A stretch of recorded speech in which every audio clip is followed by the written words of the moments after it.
Un nuevo contenido de Uninorte Co. No olvides suscribirte a nuestro canal.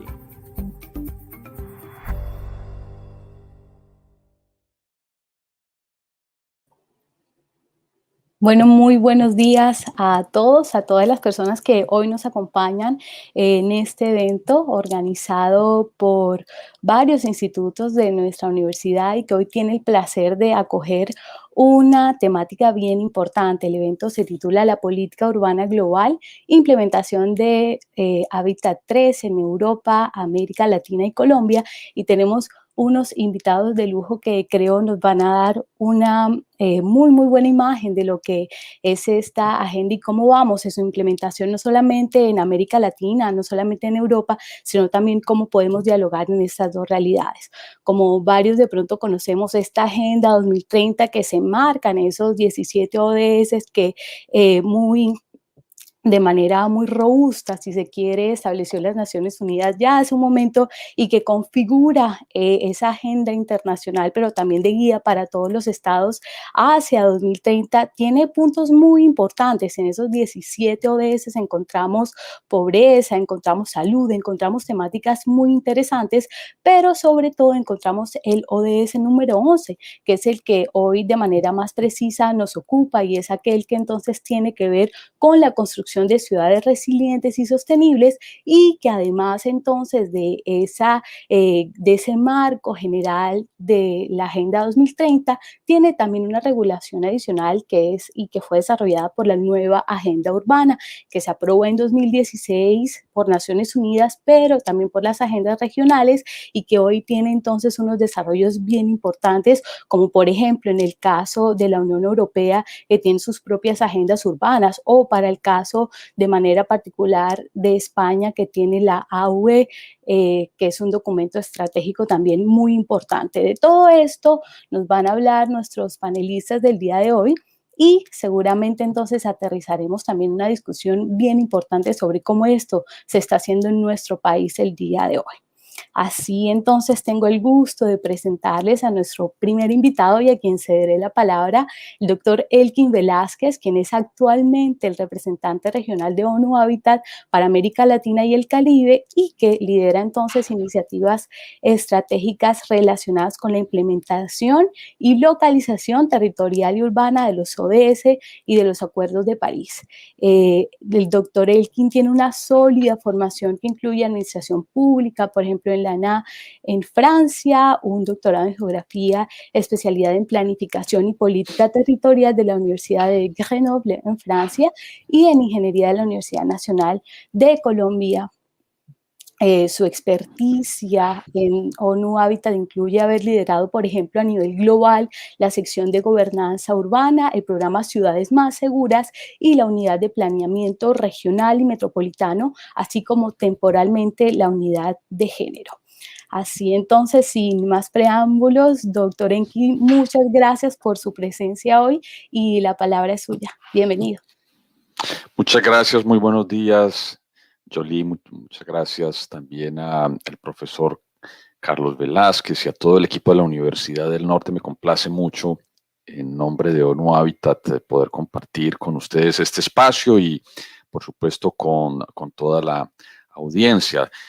Máxime que el tema que se está proponiendo para esta conversación, que así lo estoy viendo, no es una presentación académica tradicional, espero, y lo quiero abordar más como una conversación. Esta conversación entonces nos plantea intercambiar ideas y planteamientos sobre la nueva agenda urbana. Para todas aquellas y todos aquellos que tal vez no están 100% familiarizados con todo ese universo de las agendas globales, simplemente decir que hay, digámoslo así, la agenda global, la máster de todas las agendas globales, que es la Agenda 2030, la de los ODS. Tiene 17 objetivos de desarrollo sostenible ODS y de ellos el número 11 se refiere a las ciudades y ella ocurrió o fue sancionada y acordada en 2015 y tiene un periodo de 15 años hasta 2030 y por eso le llamamos la Agenda 2030. Y como estamos en Colombia, vale la pena recordar que Colombia jugó un papel fundamental en la confección de esta Agenda 2030 orientada al desarrollo sostenible. Adicionalmente, tenemos otra agenda global que es la nueva Agenda Urbana que fue acordada en 2016 en Quito, Ecuador. Allí tuvo lugar la Conferencia de Naciones Unidas Hábitat 3 y se acordó esta agenda que es la, déjenme decirlo así, la aceleradora de los ODS en las ciudades. Esta agenda va de 2016 a 2036 y el año entrante vamos a tener una reunión de alto nivel organizada por la Asamblea General de Naciones Unidas en Nueva York para dar cuenta de qué tanto ha avanzado esta agenda, esta nueva agenda urbana en estos 5 años de implementación. Lo vamos a llamar Quito +5 y desde ya quisiera plantearles que es muy importante este tipo de espacios y muchísimos más espacios como este donde podamos discutir qué tanto hemos avanzado en América Latina y el Caribe en términos de la implementación de la nueva agenda urbana y, más importante, qué deberíamos hacer en los próximos 10 a 15 años para seguir avanzando en la implementación, pero adicionalmente de manera más cercana y de manera, digámoslo así, muchísimo más próxima de la realidad. Y es que la realidad nos cambió. Estamos pasando por la pandemia, la mayor crisis en al menos los últimos 80 años en la historia de la humanidad, crisis multidimensional, y entonces es apenas natural que nos preguntemos desde la perspectiva de las agendas globales, ¿qué ha cambiado? Desde la perspectiva de las agendas globales, ¿qué debemos reforzar? ¿Dónde debemos focalizar la acción del desarrollo sostenible? Yo quisiera decirles, y he estado, les confieso, aquí en un dilema de si comparto pantalla o no. A veces me parece que cuando uno pone una diapositiva, tal vez se queda completamente focalizado en la diapositiva y no como en los mensajes clave. Yo tomé la decisión de que pudiéramos asumir esto a capela, más como una conversación. Les quiero decir que la nueva agenda urbana, cuando se negoció entre los Estados miembros allá en Quito en 2016, planteó una serie de objetivos muy importantes. Una serie de objetivos muy importantes para las ciudades, para los países a través del desarrollo urbano sostenible. Planteó de manera gruesa lo siguiente: si nosotros y nosotras somos capaces de mejorar la planificación en las ciudades, de mejorar la calidad de vida en las ciudades, vamos por supuesto a tener un impacto en 2 elementos clave, en 2 propósitos clave. Uno, seguir avanzando en prosperidad compartida, crecer más para repartir, y podremos también ayudar a disminuir la pobreza urbana. Podremos ayudar también a que los impactos sean mayores en términos de mejorar la calidad de vida de los habitantes del planeta. Resulta que los habitantes del planeta en América Latina y el Caribe vivimos en un 80% en las ciudades. Entonces, hacerlo bien en las ciudades, en esa lógica de pensamiento, tendría el impacto, y digamos, eso es lo que vamos a discutir, si lo está teniendo o no, el impacto de mejorar la calidad de vida en, digamos, del 80% cuando menos de la población, y esto en complemento a lo que hacen las otras agendas globales. También llegó con el planteamiento de que trabajando de esta manera podríamos aumentar llamémoslo así, el capital social, la cohesión social, las instituciones más fortalecidas a nivel urbano, que podríamos promover más la innovación en los países, contribuir de esta manera a consolidar la competitividad en los países, mejorar los niveles de información, generar más empleos y, como lo dije al inicio, ayudar también desde la nueva agenda urbana a recuperarnos, ayudar también a pagar la deuda social histórica en nuestra región de la exclusión social. Y creo que este es un momento muy apropiado en la región para hablar de exclusión social. ¿Cómo se pretendía o se ha pretendido sacar adelante esa nueva agenda urbana? ¿Cuáles son las acciones clave? y lo voy a resumir en 5 acciones que fueron promovidas desde la nueva agenda urbana. 1, desarrollar políticas nacionales urbanas. Tengo que decir al día de hoy que la región está avanzando bien en esa perspectiva. Los países, 33 en América Latina y el Caribe, se están dotando de políticas nacionales urbanas. No siempre con ese nombre. En Bolivia se llama la Política Nacional de o para Ciudades Integradas.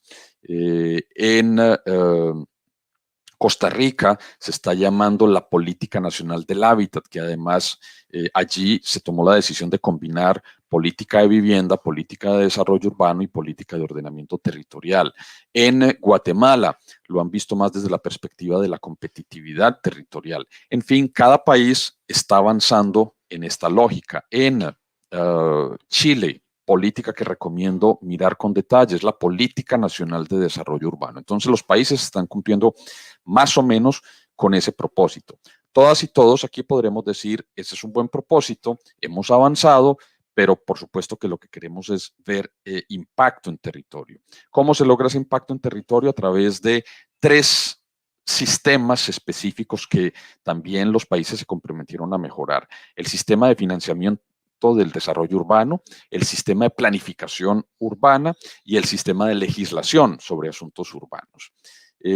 ¿Cómo han sido los avances en estos 3 aspectos? Yo diría que son disímiles, que hemos avanzado más en unos países que en otros. Diría también que hay todavía mucho por hacer. Se ha hecho bastante, hay que reconocerlo. Queda todavía muchísimo por hacer en esos 3 ámbitos. Uno podría empezar a mirarse en ese espejo desde la perspectiva colombiana y empezar a notar que en Colombia existe desde hace rato un sistema de desarrollo territorial que cuenta también con unos apoyos legislativos importantes. Más recientemente hubo una misión del sistema de ciudades, se está avanzando en una política nacional urbana sensu estricto. Entonces, Colombia en ese sentido, digamos, está avanzando y la situación en los países, digamos, es más o menos comparable. Quiero decir que para muchos de estos aspectos, Colombia es ejemplo para otros países de la región.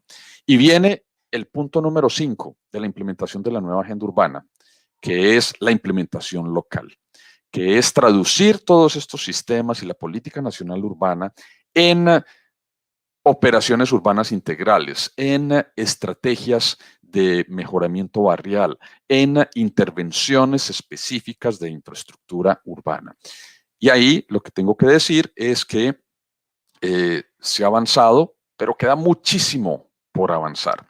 Y por una razón que uno entiende bien cuando se sienta a conversar con los organismos internacionales de financiamiento. Le dicen a uno, mire, hay muy buenas ideas, hay buenos planes en muchos sitios, pero no hay suficientes proyectos integrados que traduzcan las buenas ideas, los buenos planteamientos que vienen desde la planeación y desde la visión política y que se traduzcan en operaciones urbanas integrales, en proyectos que ya estén estructurados técnica y financieramente para pasar ya a financiamiento e implementación. Entonces, ese, a nuestro juicio, desde ONU Habitat, es uno de los puntos donde la región tiene todavía que avanzar. Necesitamos ir a escala. No es suficiente contar con buenos pilotos. Y ustedes saben que Colombia ha generado buenos ejemplos, buenos proyectos piloto. En Barranquilla, algunas intervenciones, en Medellín, algunas otras intervenciones, en fin, y así en la región contamos con ejemplos piloto. Bien, lo que tendríamos que decir a 5 años de implementación de la nueva agenda urbana es que es importante pasar de los pilotos a ir a escala. Pero ir a escala requiere, por supuesto, una serie de condiciones, trabajar muchísimo más en aquellos aspectos clave que mencioné, en particular los sistemas de financiamiento de la infraestructura urbana y las intervenciones urbanas. 2, categorizar mejor aquellas necesidades específicas. Nosotros en ONU Habitat, con una serie de organismos de la región, hemos puesto sobre la mesa la importancia de focalizar a la población más vulnerable.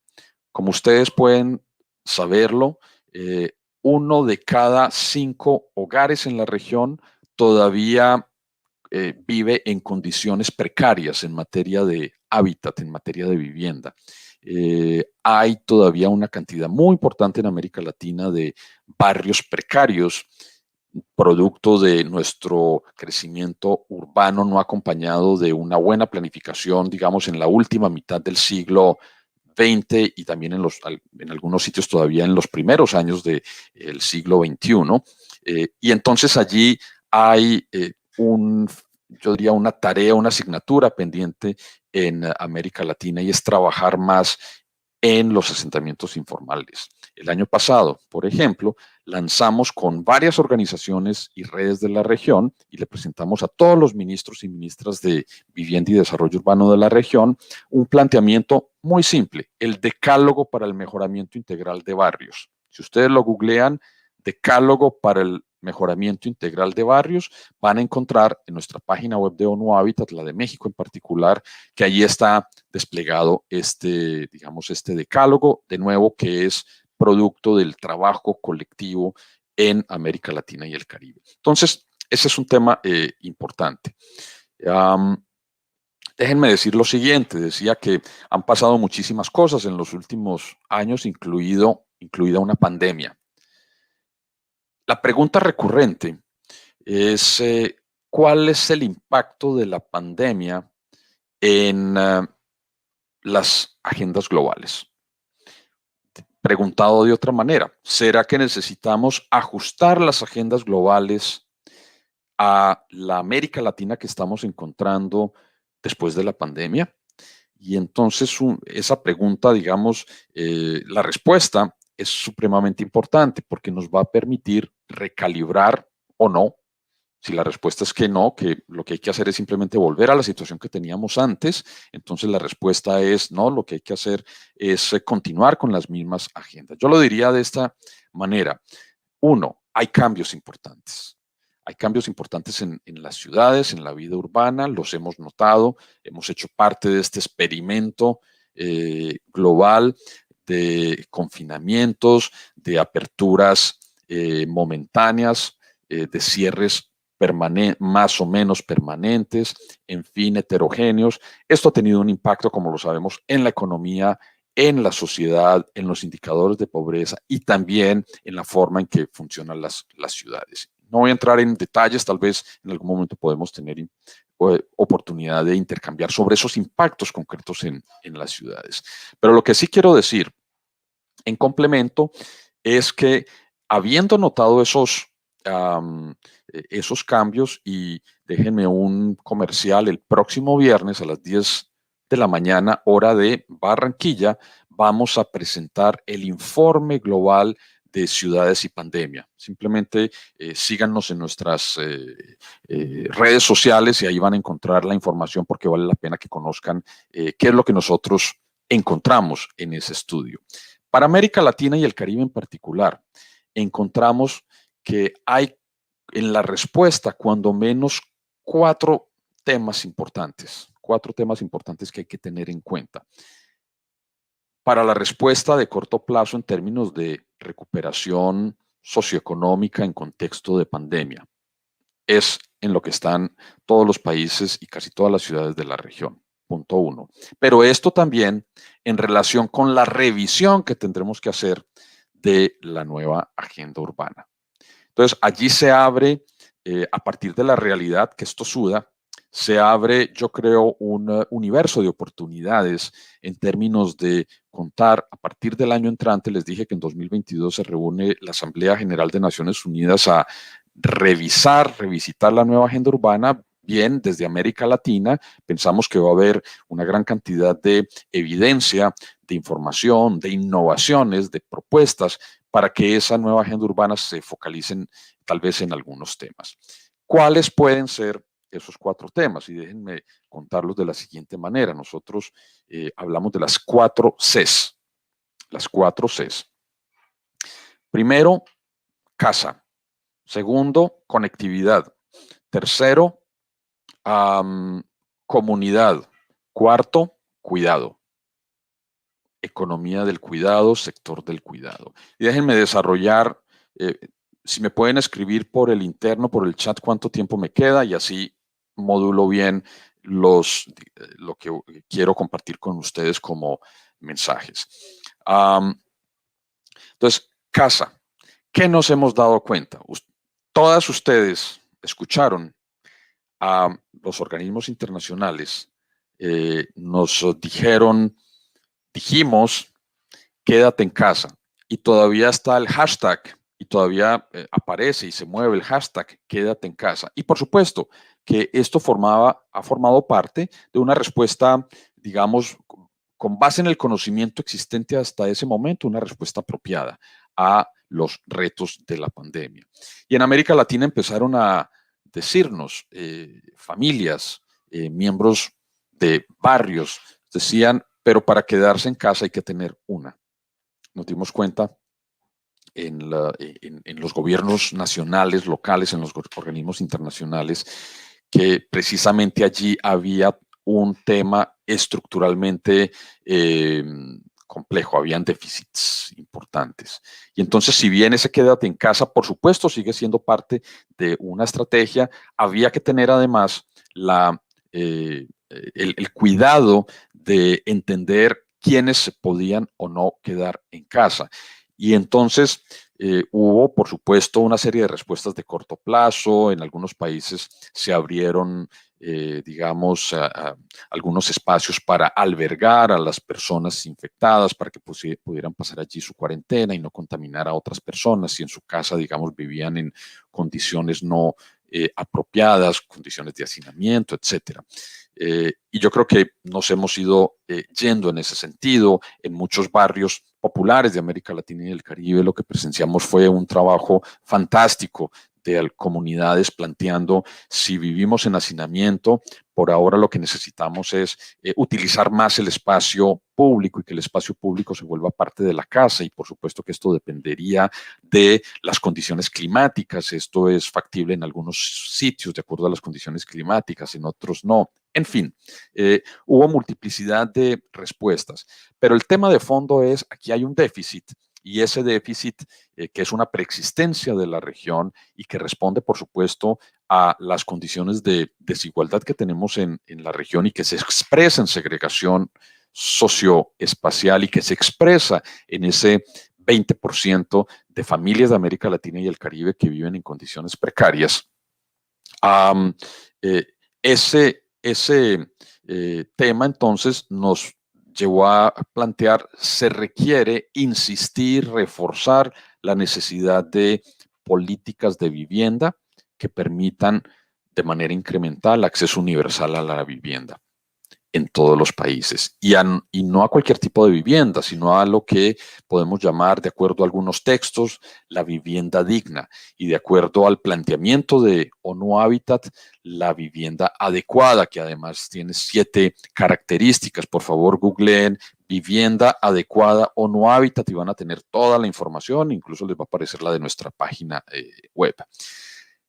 Las políticas de vivienda, al decir de la ministra de Vivienda de El Salvador, se convirtió en la primera línea de defensa frente a la pandemia. El ministro de Vivienda de Colombia dijo, la política de vivienda y el esfuerzo que se hace en vivienda tiene un impacto en diferentes aspectos relacionados con la necesidad de políticas social multidimensional. Un ministro de Finanzas planteó, y aquí hay una posibilidad importante de también movilizar recursos y darle dinámica a la economía si nos focalizamos en políticas de vivienda. Un banco de desarrollo regional, un banco de desarrollo, no era regional, un banco de desarrollo dijo, para este momento, qué importante promover una política de créditos para mejoramiento de vivienda, para que las familias puedan no solamente mejorar la vivienda, tener tal vez aquella habitación, aquella pieza, aquel cuarto que ayude a contar con un sitio para aislar a quienes tengan que pasar infortunadamente por un periodo de cuarentena, pero adicionalmente para mejorar otras condiciones de la vivienda. Entonces, política de vivienda se volvió central. En este momento, esa primera C lo que nos dice es, en los próximos años, en América Latina y el Caribe, será un reflejo, yo diría, lúcido, incluir las políticas de vivienda y la inversión hacia la vivienda que permita, digamos, pasar, trasegar por este momento de recuperación post-pandemia, y todo esto puede ser reflejado en una potencial futura revisión de la nueva agenda urbana. Primera C. Segunda C, conectividad. Y déjenme ser más específico, conectividad digital. Lo que hemos constatado a partir de las familias, a partir de los reportes de gobiernos locales, a partir de análisis realizados desde la academia, desde también organizaciones profesionales, es que ha jugado un papel muy importante en el tipo de respuesta y de acceso, digámoslo así, a los servicios del Estado, si una persona y una familia estaban conectados o no. Es decir, disponían de la logística necesaria para conectarse y disponían, así de simple, de plan de datos. Y esto también lo que ha hecho es mostrarnos la importancia de que en este nuevo impulso para lo digital que surge debido a que, como todos estábamos en casa, entonces se desarrolló una muy buena parte de esa economía o de esos sectores económicos que tenían dentro de sus activos y dentro de su oferta de valor, pues servicios vía Internet. De hecho, fíjense, esta conferencia hace 2 años, pues hubiera ocurrido presencialmente y con un montón de transacciones, con una agencia de viajes, buscando si acomodaban los viajes de todas las panelistas, de todos los panelistas, en fin, un poco más, con un costo mayor, en fin. Hoy estamos aquí, bien, muchos servicios sociales hoy pueden beneficiarse de este esquema de trabajo, de este esquema de interacción. Pero para eso necesitamos que las personas que están al frente puedan contar con conectividad en términos de logística y con conectividad digital logística y con plan de datos, así de simple. Entonces nos dimos cuenta que ese es un tema que hay que desarrollar muchísimo más. Y ese es un tema que no tenía tal nivel de promoción, digámoslo así, cuando se configuró la nueva agenda urbana en 2016. Sabemos que ha habido una línea de trabajo muy interesante por parte del movimiento Smart Cities, concepto que puede ser polisémico, concepto que puede también ser utilizado, y lo sabemos, desde muchas perspectivas más de marketing, pero sabemos que mucha gente está interesada en ese concepto. Lo que hemos hecho desde ONU Habitat es entrar y participar en las conversaciones sobre Smart Cities para decir, nos interesa que haya un Smart City, pero con un centro o con un foco en la persona, con un foco en el desarrollo humano, y adicionalmente con un foco en la democratización del acceso a las redes. Bien, esto llegó para quedarse y es una de las C claves, y hacia adelante tendremos que mirar cómo sigue, cómo se adapta la nueva agenda urbana a este tema. Tercera C, cuidado. La economía del cuidado, el sector del cuidado. ¿Qué nos dimos cuenta durante la pandemia? ¿Han visto tal vez las cifras de la CEPAL y de ONU Mujeres? Dentro de los grupos poblacionales más afectados por la pandemia han sido las mujeres. Las mujeres han sido quienes han perdido más empleos. Las mujeres han sido también quienes han tenido que asumir una carga mayor en términos de el cuidado. ¿El cuidado de quién? El cuidado de los dependientes menores y en general también de dependientes mayores. Y principalmente, ¿dónde? En las familias más pobres, casi que coincidiendo con aquellas familias que viven en los barrios precarios, los barrios informales. ¿Y esto qué nos dice? Esto nos dice que algunas iniciativas que eran preliminares o digamos que habían tenido algún desarrollo moderado en algunos muy contados países de la región. Tal vez ahí vale la pena destacar a Uruguay y lo que ha hecho Montevideo para formalizar el sector del cuidado. Quiero también aquí destacar lo que ha hecho Bogotá. En eso creo que Bogotá está tomando una delantera y no son todavía muchas ciudades en la región que lo han desarrollado. Lo que nos ha puesto como yo diría oportunidad la pandemia al frente es de darle una consideración de mayor relevancia al tema del cuidado para construir equidad de género, para construir igualdad en los barrios, para, por supuesto, mejorar la calidad de vida. Y aquí hay un tema interesante, adicionalmente, de desarrollar, formalizar, regularizar el sector del cuidado que en general asumen las madres en las familias y de manera no remunerada para que esto pueda avanzar poco a poco hacia una economía donde haya profesionalización y, por supuesto, con el consecuente mercado de trabajo apropiado. Pero esto también tiene una implicación, o mejor, una oportunidad desde la perspectiva de la nueva agenda urbana y de la inversión en mejoramiento integral de barrios o en la, digámoslo así, el urbanismo de la proximidad. Falta todavía mucha infraestructura para ofrecer ese cuidado, infraestructura social de proximidad, por ejemplo, para desarrollar más guarderías, para construir más sitios donde podamos tener o acompañar a personas de la tercera edad, en fin, de manera próxima. Y esto que pueda liberar espacio, tiempo, a aquellas mujeres que lo hacían, comillas, gratuitamente, y que por supuesto, puedan integrarse a otros sectores de la economía. Bien, entonces allí hay una oportunidad muy importante y con ONU Mujeres, por ejemplo, estamos identificando cuáles tendrían que ser los objetivos y las líneas de acción principal para promover precisamente ese sector del cuidado. Si la pandemia nos ha dejado algo como corolario, aprendizaje, es la importancia del sector del cuidado y mal haríamos en dejar pasar esa oportunidad. La cuarta C, comunidad. Lo he mencionado varias veces a lo largo de mis mensajes. Hemos constatado que en América Latina, allí donde habían comunidades más cohesionadas, la respuesta ha sido muchísimo mejor, sustancialmente mejor que en aquellos sitios donde no hay comunidades cohesionadas. El corolario y la conclusión es necesitamos seguir fortaleciendo esa cohesión social. Y yo creo que esto llega también en un momento crítico, crucial para América Latina y el Caribe, donde nos hemos dado cuenta que hay también sectores de la población que necesitamos integrar muchísimo más en ese esquema de cohesión social. Y estoy hablando de los jóvenes en particular.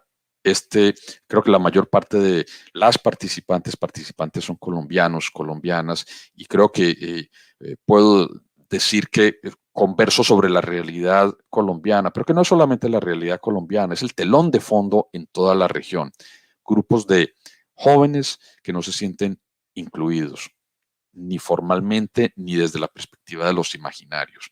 Necesitamos trabajar más en la región y eso nos lo deja también como corolario la pandemia en el tema de la cohesión de las comunidades y yo diría hoy con un particular foco de atención en los jóvenes. Y por supuesto hay diferentes acciones de política pública y de trabajo colectivo que pueden ayudar a construir esa cohesión y a integrar, a incluir de verdad, digamos, aquellos grupos sociales que han estado excluidos.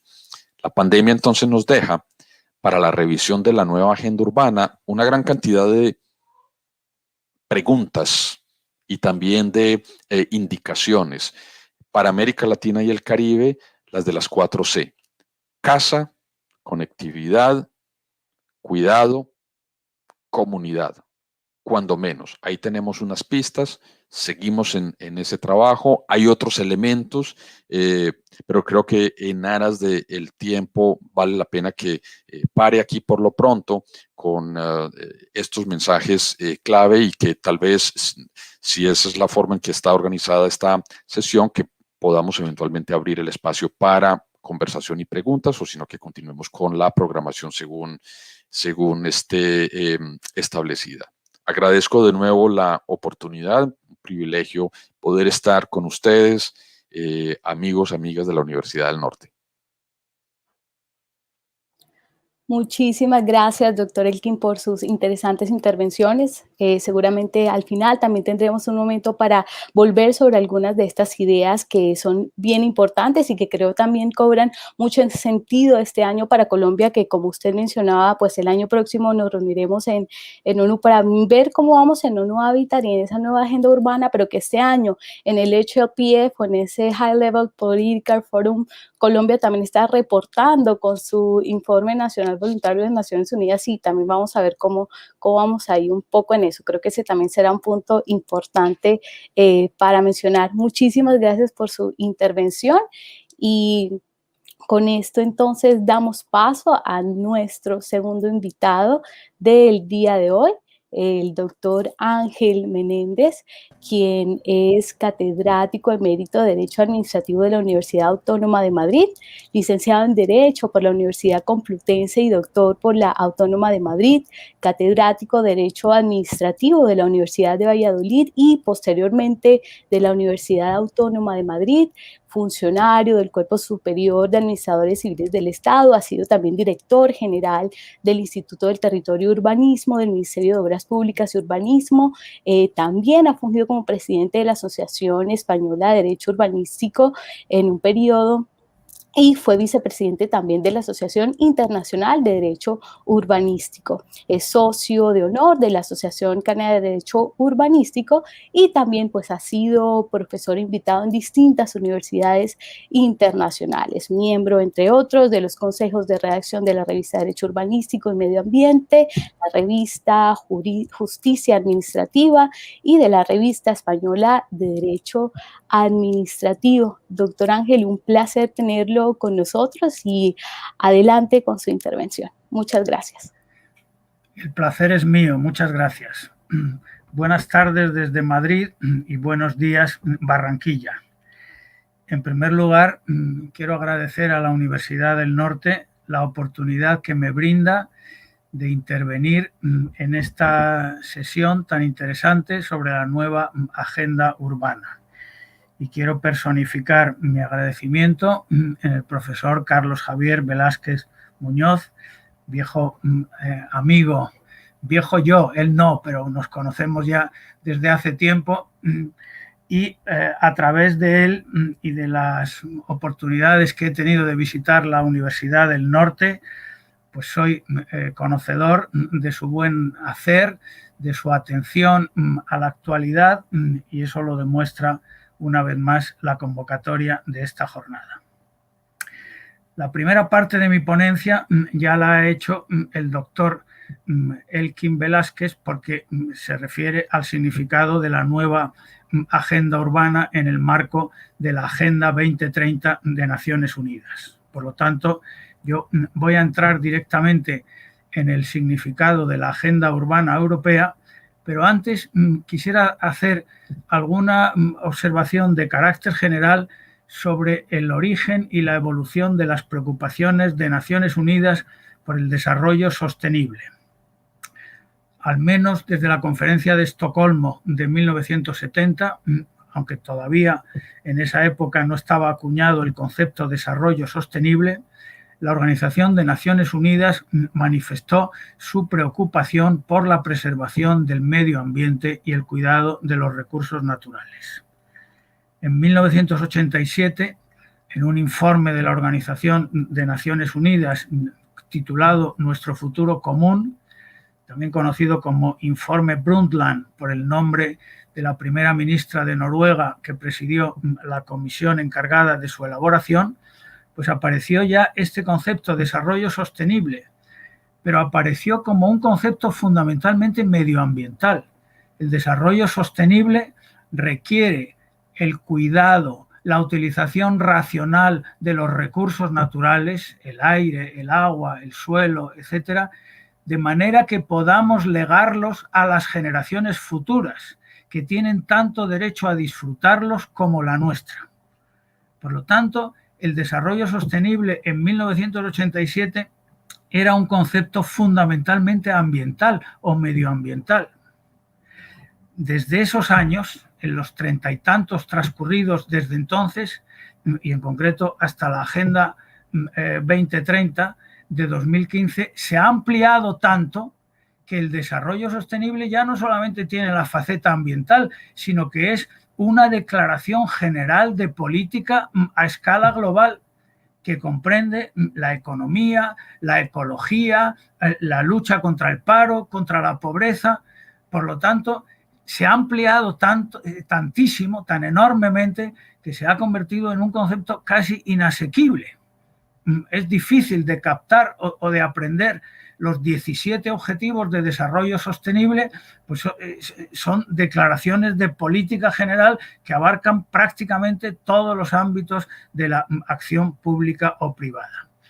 Y ese es quizá, volveré al final sobre esto, ¿no? Pero quiero plantearlo desde el principio, uno de los problemas y una de las críticas que se hacen a estos documentos internacionales, la Agenda 2030, la nueva Agenda Urbana, que son, como decimos en España, cartas a los Reyes Magos, declaraciones de intenciones que todos suscribimos, ¿no? ¿Quién se puede negar a sostener que hay que erradicar la pobreza, que todos deben tener una vivienda digna y adecuada?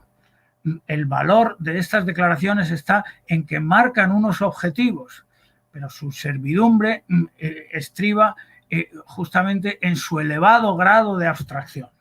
Por lo tanto, y es otra de las claves para entender el significado de la Agenda 2030, de la nueva Agenda Urbana y de la europea y la de los Estados miembros, de que voy a hablar en mi intervención, no podemos quedarnos en el nivel tan abstracto que marcan estas agendas, sino que hay que proseguir en sucesivos niveles de concreción, en cascada, si me permiten ustedes la expresión, para ir concretando los objetivos en función en los sucesivos niveles o ámbitos territoriales.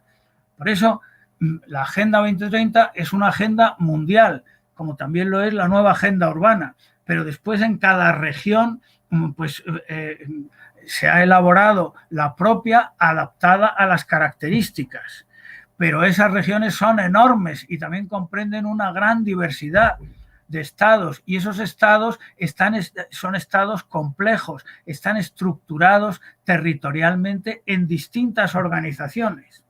Por lo tanto, desde estas declaraciones, que son fundamentalmente de intenciones a escala global, hay que proseguir hasta la escala más concreta, la escala municipal, en que cada municipio, cada comuna, pues tiene que definir cuáles son sus objetivos de desarrollo sostenible, que naturalmente son distintos.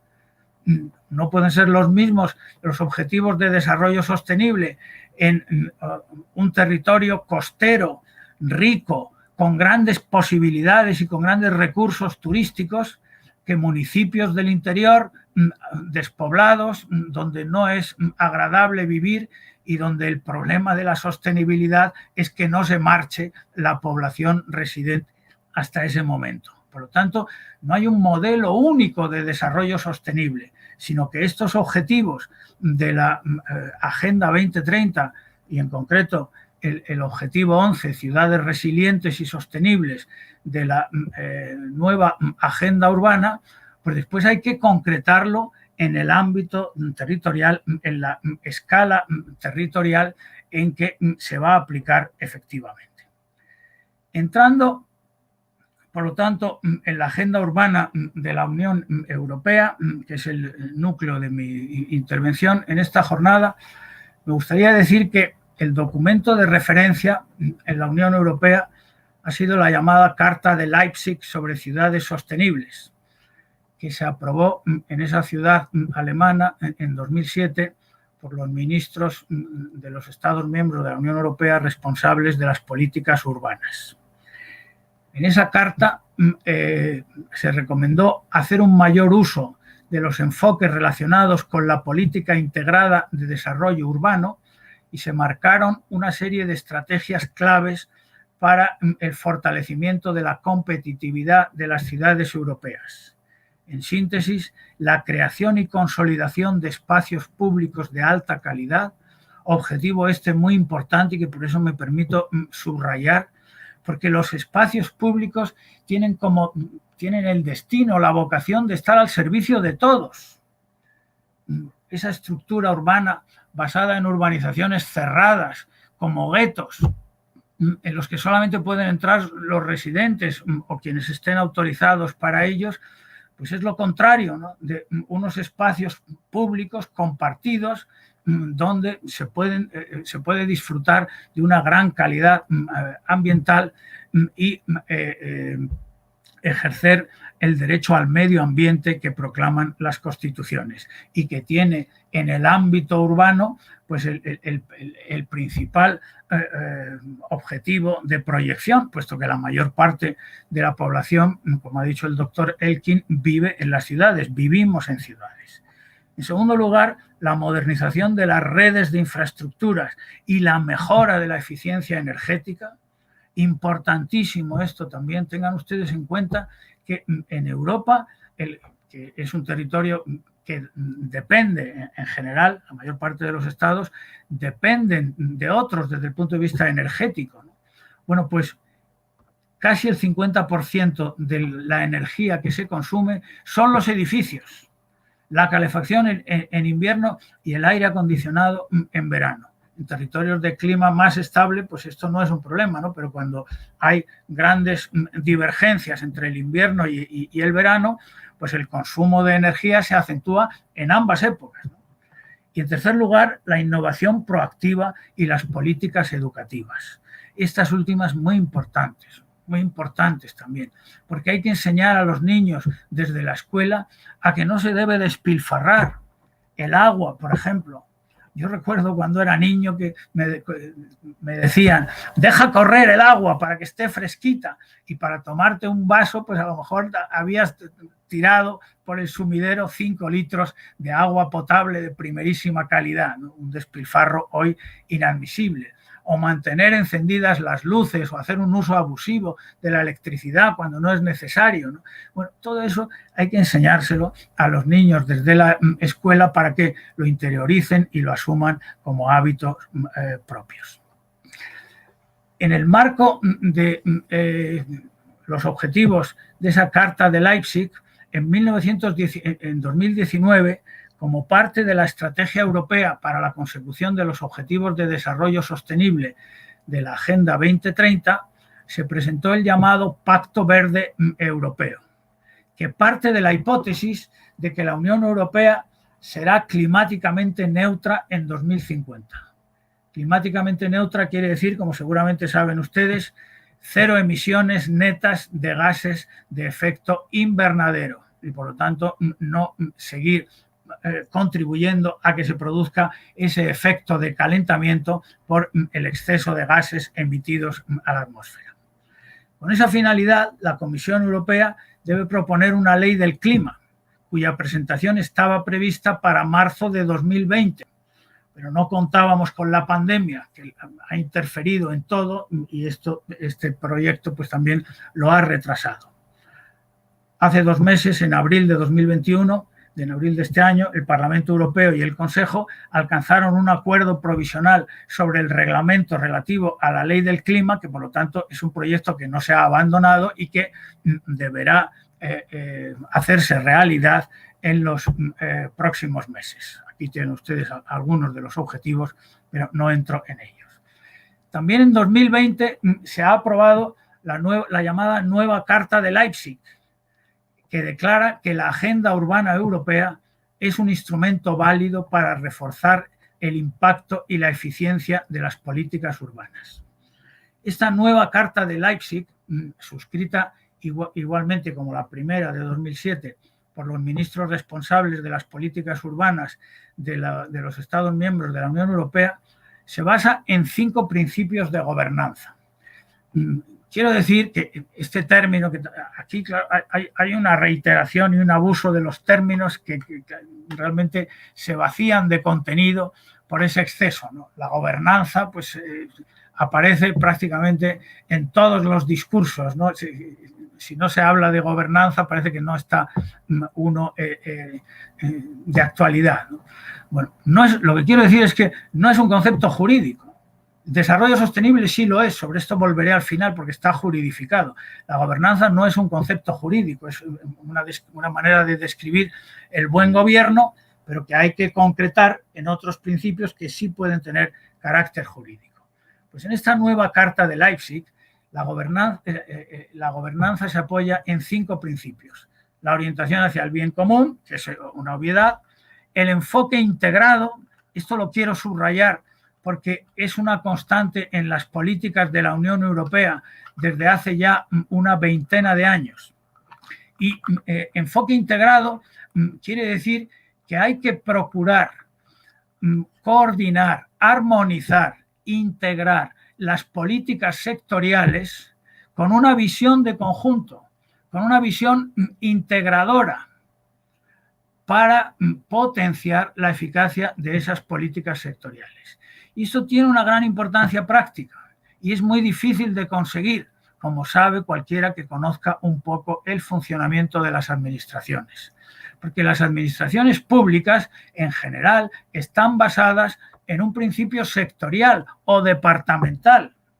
Departamento de Agricultura, Departamento de Industria, Departamento de Medio Ambiente, Departamento de Hacienda.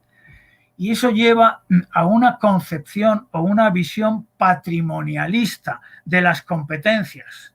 Esto es mío, estas competencias son mías, aquí no entra nadie más, nadie tiene que interferir, lo mismo que yo respeto las suyas, pero claro, la visión sectorializada de las competencias impide tener una visión de conjunto. Justamente el significado del urbanismo y de las políticas urbanas pues es el contrario, el de procurar la integración de las políticas que recaen sobre el mismo espacio de tal manera que se logre una coordinación, una coherencia entre ellas. La política ambiental pues no puede ser distinta, no puede ir en contra de la política educativa. No se puede poner un colegio, un centro docente al lado de una industria contaminante. Eso lo dice el sentido común, ¿no? Bueno, pues el urbanismo y la planificación como instrumento al servicio de las políticas urbanas trata de buscar esa coherencia. Pues bien, como decía, la Unión Europea viene insistiendo desde hace años en la integración de políticas y aquí también para los objetivos de esta nueva Carta de Leipzig. Cooperación multinivel, pues en la misma línea de lo que acabo de decir. En todos los estados hay una organización territorial compleja. Ninguna esfera territorial tiene la exclusividad ni la plenitud de las competencias. El Estado central tiene unas competencias, las regiones, comunidades autónomas o como se llamen en cada lugar, pues tienen las suyas y los municipios o comunas tienen las suyas. Fundamentalmente hay esos 3 niveles, pues luego puede haber alguno más. Tienen que cooperar. El territorio es el mismo para todos y el espacio urbano es el mismo para todos. Algunas actuaciones serán competencia del Estado central, otras de las autoridades regionales, otras de los municipios, pero tienen que ponerse de acuerdo, tienen que buscar fórmulas de cooperación a todos los niveles, suscribiendo convenios o acuerdos administrativos que sirvan a ese objetivo de la integración de políticas. Y el 5º principio de gobernanza es el enfoque basado en la ubicación, es decir, en la localización concreta, que es un factor que hay que tener en cuenta siempre y más en las políticas urbanas. Hay unos espacios centrales, casi siempre más apetecidos, por lo tanto más caros desde el punto de vista del mercado inmobiliario, pero hay que procurar que no todo que no todas las actuaciones y las políticas se concentren en las mismas zonas, sino que hay que difundir las centralidades de tal manera que pueda haber espacios, esos espacios públicos de que hablábamos antes, que puedan ser disfrutados por los habitantes sin necesidad de tener que desplazarse muy lejos, porque los centros comerciales, los espacios públicos buenos, etcétera, están todos en las mismas zonas. Y también se basa esta nueva Carta de Leipzig en 3 niveles espaciales de acción política urbana, que enlaza con lo que acabo de decir. El más concreto, el más inmediato, es decir, el barrio, la ciudad en su conjunto y la región urbana. Es una cuestión de escala. Determinadas políticas pues hay que abordarlas a escala de barrio, conseguir pues una pequeña dotación, una placita, una zona verde en un espacio urbano que está muy congestionado, donde no hay lugares para que jueguen los niños o para que los ancianos vayan a leer el periódico. Bueno, pues habrá una serie de actuaciones de microurbanismo, si se quiere, pero que serán importantes para mejorar la calidad de la vida en ese barrio. Otras afectan a la ciudad en su conjunto. ¿Dónde localizo las universidades o los hospitales o centros sanitarios de referencia? No deben estar todos concentrados en el mismo ámbito, ¿no? Sino que deben servir a las distintas zonas en que se estructura la ciudad.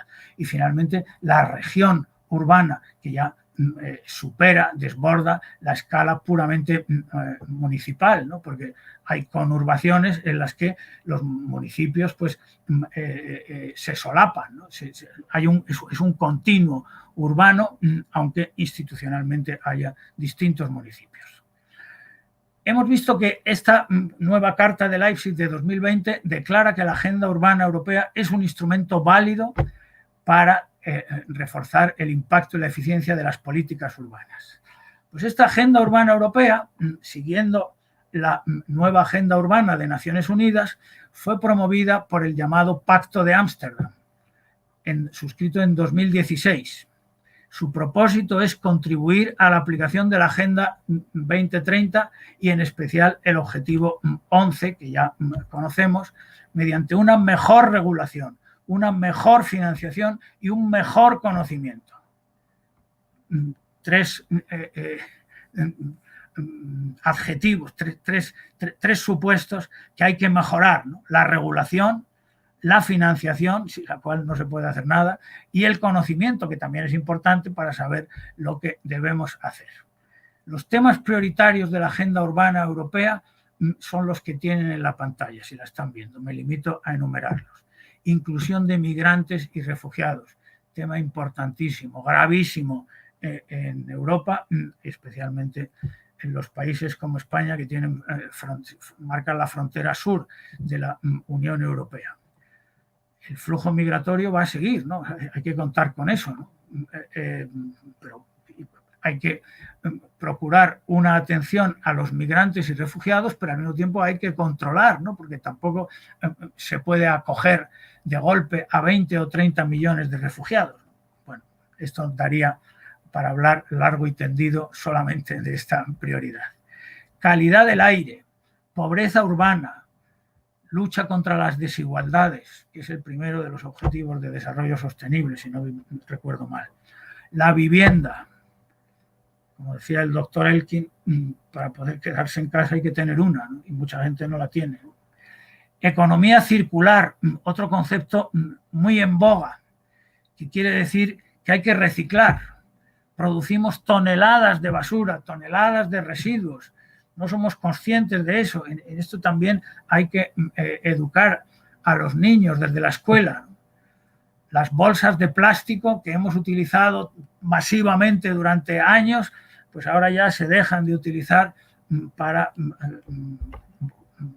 servirse del papel o de otro tipo de contenedores más fácilmente reciclables. Eso es sencillamente la economía circular, ¿no? Reutilizar. Empleo y competencias en la economía local. Adaptación al clima, con soluciones de infraestructura verde. Infraestructuras verdes son espacios públicos que deben conectar entre sí y que ahora se intenta también que conecten con los grandes espacios verdes exteriores, de tal manera que uno pueda ir paseando desde el centro de la ciudad hasta los espacios libres, bosques, etcétera, exteriores o en bicicleta, sin jugarse la vida porque tiene que ir sorteando los vehículos que van circulando por las aceras. Transición energética, en esa línea de conseguir una Europa neutra climáticamente, sin emisiones de CO2. también para esto es muy importante y se está trabajando mucho en los últimos años en la sustitución de las energías convencionales por las energías renovables. Poner jardines, zonas verdes en lo alto de los edificios o en las paredes, o utilizar placas solares para que ese edificio sea autosuficiente desde el punto de vista energético. Bueno, este es todo un desafío, como todos los que estoy enunciando. Uso sostenible del suelo y soluciones basadas en la naturaleza. Movilidad urbana, otro tema importantísimo en el que en los últimos años se han producido cambios muy notables. Yo creo que cualquiera que visita ahora una ciudad que no había visitado desde hacía 10 años, pues se puede dar cuenta del cambio, ¿no? Es que en Madrid ahora hay mucha gente que va en bicicleta y hace unos años no era así. O en patinete, eléctricos, ¿no? O hay vehículos eléctricos que se pueden alquilar, se toman en un sitio y se dejan en otro, pagas con tarjeta de crédito, etcétera. Bueno, el coche privado se usa y se usará cada vez menos, entre otras cosas, por las dificultades que se le ponen. Y al mismo tiempo se promueve lo que se llama la marcha a pie, ¿no? Es decir, el ir caminando a los sitios, claro, dentro de unos límites razonables, ¿no? No puedes caminar 20 kilómetros todos los días. Transición digital, una de las Cs de que hablaba el doctor Elkin en relación con la conectividad. Y finalmente, contratación pública, innovadora y responsable, en la que hay que tener en cuenta los aspectos ambientales, sociales, etcétera. O sea, como ven ustedes, estos temas prioritarios de la agenda urbana europea, pues realmente no se pueden jerarquizar, ¿no? Es que son todos importantes, ¿no? Son todos prioritarios, ¿no?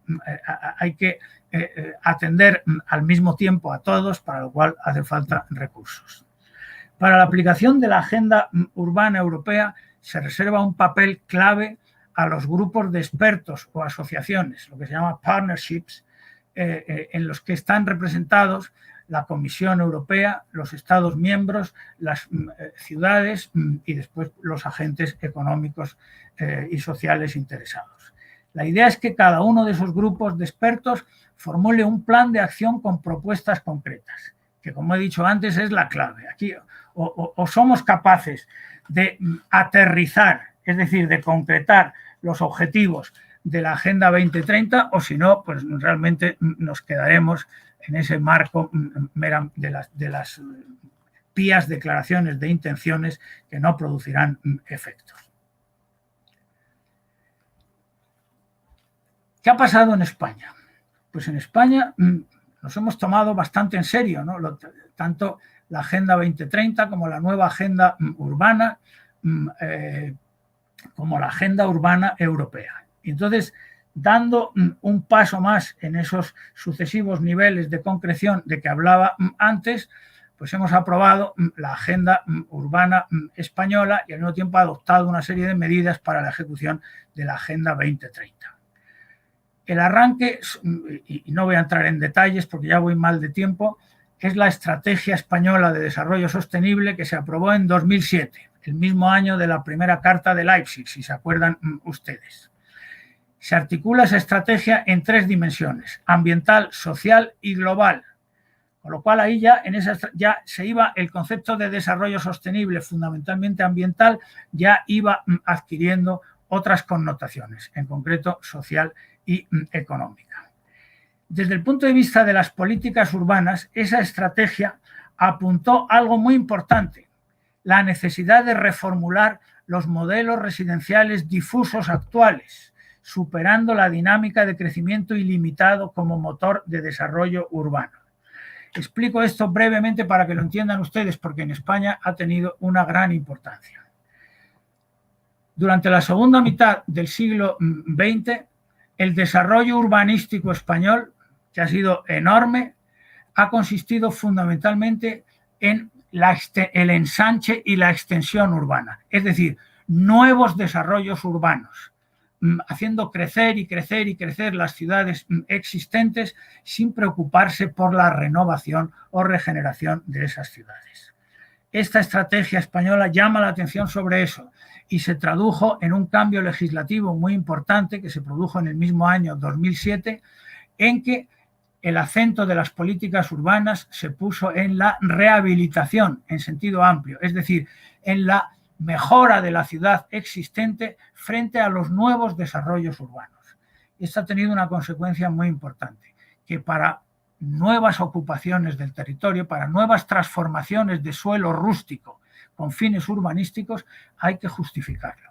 Hay que, en virtud del principio de desarrollo urbano sostenible, hay que decir por qué es necesario eso y por qué las necesidades que se pretenden satisfacer, fundamentalmente de vivienda, no se pueden satisfacer con la mejora de la ciudad existente, rehabilitando, mejorando los edificios que ya hay en lugar de urbanizar y construir otros nuevos.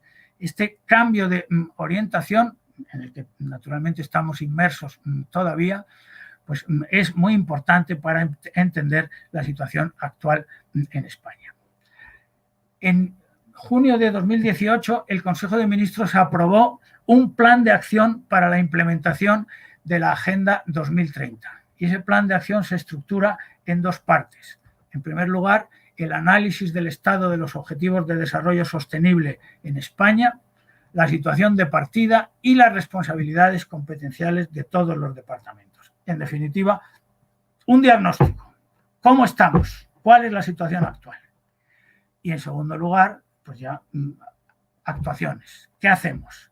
Acciones a través de las cuales se impulsará la agenda en el bienio 2018-2020. Bueno, se van haciendo, en principio anualmente, aunque la pandemia también ha alterado esto, pues informes de progresos sobre la aplicación de la Agenda 2030. En 2020 hubo otro con el título Reconstruir lo común. Reconstruir porque tras la crisis social y económica provocada por la pandemia, pues naturalmente había que replantearse muchas cosas, ¿no?, en el ámbito económico y social. Y muy recientemente, en marzo de este año, el Consejo de Ministros, el Gobierno de la Nación, ha aprobado unas directrices generales de la Estrategia de Desarrollo Sostenible 2030. La Agenda 2030 se presenta como la imprescindible hoja de ruta para la respuesta a la crisis multidimensional de la COVID-19. Y es también el pilar inspirador del Plan de Recuperación, Transformación y Resiliencia que aprobó el Gobierno en diciembre de 2020 para la ejecución de las actuaciones financiables con fondos europeos.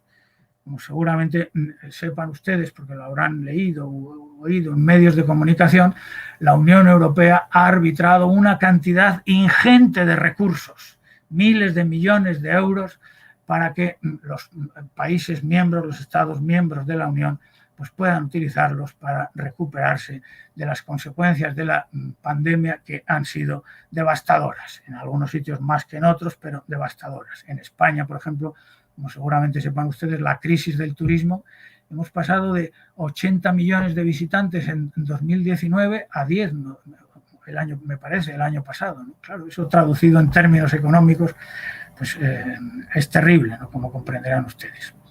Bueno, y hay un decreto ley de diciembre de 2020, finales del año pasado, que aprueba medidas urgentes para modernizar la administración pública y adaptarla a la ejecución de ese plan de recuperación, transformación y resiliencia, que me atrevo a decir que es hoy el objetivo básico de la administración central española. Entre esas directrices de la Estrategia de Desarrollo Sostenible se marcan o se incluyen una serie de políticas aceleradoras, se les llama así, para afrontar los desafíos existentes, que son los que están en la pantalla. Ya no los enumero con detalle porque ya voy mal de tiempo. El otro documento que se refiere al objetivo específico 11, al Objetivo de Desarrollo Sostenible 11, pues es la Agenda Urbana Española. O sea que, como ven, aquí, como en otros muchos países, se está trabajando en dos líneas, ¿no? Aplicación de la Agenda 2030 y aplicación de la nueva Agenda Urbana, que es a lo que se refiere la Agenda Urbana Española, a que me voy a referir a continuación. Es un documento puramente estratégico, sin carácter normativo, que trata de hacer efectivos los el Objetivo de Desarrollo Sostenible 11. Tiene un capítulo extenso de diagnóstico y luego un decálogo de objetivos estratégicos que se despliegan a su vez en 30 objetivos específicos y 291 líneas de actuación. Ven ustedes, esto ilustra lo que he dicho al principio, ¿no? La necesidad de actuar en distintos niveles de concreción, porque claro, si nos quedamos en los objetivos puramente abstractos, pues no sabemos, ¿no?, en qué se traducen. Por lo tanto, hay que ver el documento completo para ver en qué cuáles son las prioridades y cuáles son las actuaciones concretas que se marcan. Los objetivos estratégicos son los que tienen en la pantalla: ordenar el territorio y hacer un uso racional del suelo, evitar la dispersión urbana y revitalizar la ciudad existente. Eso va en la línea que he dicho antes, frente a los nuevos desarrollos urbanos, mejora, renovación, regeneración de la ciudad existente. Lo cual tampoco quiere decir llenar las ciudades de enormes rascacielos y que todos vivamos en colmenas, ¿no?, como algunos parecen interpretar. Como no puede ser ciudad dispersa, sino compacta, entonces, bueno, pero tampoco puede ser que las calles estén tan llenas de gente que no se pueda pasear, ¿no?, porque viven todas en unos edificios enormes. Bueno, de esto también podríamos hablar mucho. Prevenir y reducir los impactos del cambio climático y mejorar la resiliencia. Gestión sostenible de los recursos y favorecer la economía circular, favorecer la proximidad y la movilidad sostenible. Como ven, prácticamente lo mismo que lo que hemos visto en la Agenda Urbana Europea. Fomentar la cohesión social y buscar la equidad. Hay que evitar la formación de guetos urbanos. Hay que mezclar usos. No se pueden hacer barrios para viviendas de gente pobre o desfavorecida y otras urbanizaciones solo para ricos. Las hay, todos lo sabemos, ¿no?, pero no es eso lo que hay que favorecer. Garantizar el acceso a la vivienda, liderar y fomentar la innovación digital, mejorar los instrumentos de intervención y la gobernanza. Y en cuanto al modelo territorial y urbano por el que apuesta la agenda, pues es el que está vigente desde 2007, que se inspira en el principio de desarrollo sostenible que está consagrado en la legislación estatal sobre suelo y rehabilitación urbana. Y que tiene una enorme amplitud, tiene una formulación que incluye todos los aspectos que hemos visto y que se han ido incluyendo bajo ese concepto de desarrollo sostenible desde 1987. La aplicación de la Agenda Urbana Española corresponde al Ministerio de Transportes, Movilidad y Agenda Urbana, se llama así expresivamente, que era el antiguo Ministerio de Obras Públicas, y luego Obras Públicas y Urbanismo, ahora se llama así, Transportes, Movilidad y Agenda Urbana, y tiene a su cargo la aplicación de la agenda. En cambio, la de la Agenda 2030 inicialmente se asignó al Ministerio de Asuntos Exteriores y a un alto comisionado que se creó con esa finalidad en la presidencia del Gobierno, pero en la actualidad, desde hace 2 años, hay un ministerio específico, el Ministerio de Derechos Sociales y Agenda 2030. Como comprenderán ustedes, y lo voy a dejaré simplemente el comentario sobre la mesa, pues esta duplicidad plantea serios problemas de coordinación. Porque claro, si un ministerio tiene a su cargo la Agenda 2030, con todos los objetivos de desarrollo sostenible, los 17, y otro ministerio tiene a su cargo la Agenda Urbana con un objetivo, el 11, ciudades resilientes y sostenibles, ¿quién manda? ¿Quién impone su criterio? Bueno, yo creo que en parte pues, esta dualidad ha estado condicionada por la coalición gubernamental que actualmente hay en el gobierno central entre el Partido Socialista y Unidas Podemos y bueno, quizá en otras circunstancias la solución sería diferente. Desde luego, desde el punto de vista organizativo, no parece satisfactoria. Un apunte rapidísimo sobre la situación en otros Estados miembros de la Unión Europea. En Alemania, como no podía esperarse menos, la Carta de Leipzig de 2007 y la de 2020 son las guías de referencia para las políticas urbanas. Aquí la idea es que actúen conjuntamente el gobierno federal con los Länder o estados y las autoridades locales. Se reúnen en congresos anuales con sus ponencias y hacen informes de seguimiento en los que, por lo que yo he podido ver, el último es de febrero de este año, se insiste en la necesidad de que las comunas, es decir, los municipios establezcan sus propios objetivos de sostenibilidad. Claro, porque ese es el nivel, ¿no?, en que al final hay que concretar las acciones. En Francia no hay agenda urbana propiamente dicha. Está la agenda urbana europea, hay una hoja de ruta para la Agenda 2030 y cuya aplicación se concreta mediante un plan de acción que se revisa con regularidad. Y en Italia sí hay una agenda, la Agenda per lo sviluppo urbano sostenibile, pero no es un documento oficial, sino que es un documento extraoficial elaborado por organizaciones privadas. Naturalmente, la finalidad es contribuir a superar la fragmentación tradicional de las políticas urbanas en esa línea de integración de políticas que marca la Unión Europea. Y termino como empecé, con un comentario sobre la extraordinaria amplitud del concepto de desarrollo sostenible, que incluye prácticamente en sus 17 objetivos de la Agenda 2030, pues todas las políticas, no solo las urbanas, ¿no?, sino todas las políticas públicas, ¿no?, que se pueden acometer en cada estado. Claro, esa extraordinaria amplitud del concepto pues hace difícil su manejo. Por eso la Agenda 2030 tiene la ventaja de que al desglosar los 17 objetivos, pues permite diversificar y también acotar, sin perder la visión de conjunto, pero acotar las actuaciones a abordar o a emprender dentro de cada objetivo.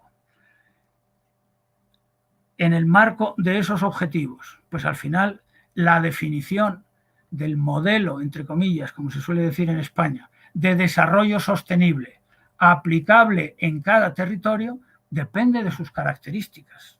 No se puede establecer con carácter general, insisto, porque las situaciones son muy distintas. Lo importante es que, garantizando la participación pública en cada uno de esos niveles territoriales, teniendo en cuenta lo que se ha hecho en los niveles superiores, se concreten y definen los objetivos a perseguir para mejorar la situación en ese territorio. Muchas gracias y perdón por haberme excedido un poco del tiempo.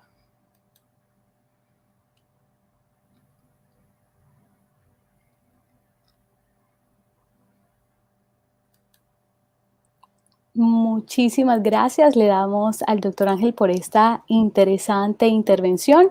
No sé si tenemos un par de preguntas que ya han hecho las personas que están viéndonos a esta hora.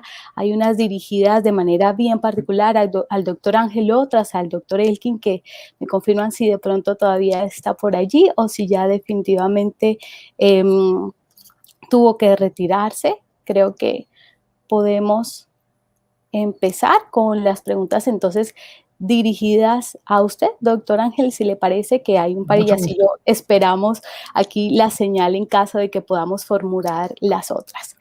En ese sentido, hay, yo creo, después de esta amplia e integral intervención que usted nos acaba de regalar de manera bien generosa, yo creo muy interesante, varios puntos y sobre todo unos que logran aterrizarse allí a ese momento de la implementación, ¿no? Que es mucho también el llamado que usted nos hacía después de este marco general y de pronto esa agenda internacional, cómo llegamos a los territorios. Y seguramente uno de esos puntos allí que manejan esas autoridades subnacionales, en el caso del ordenamiento territorial bien particular para España, cómo manejan también esas autoridades regionales o también en ese nivel más bajo otros temas, como por ejemplo esos flujos migratorios que son tan importantes y que acabamos de ver justamente recientemente un episodio hace un par de semanas con esa frontera allí también un poco con Marruecos y que es definitivamente un tema que constantemente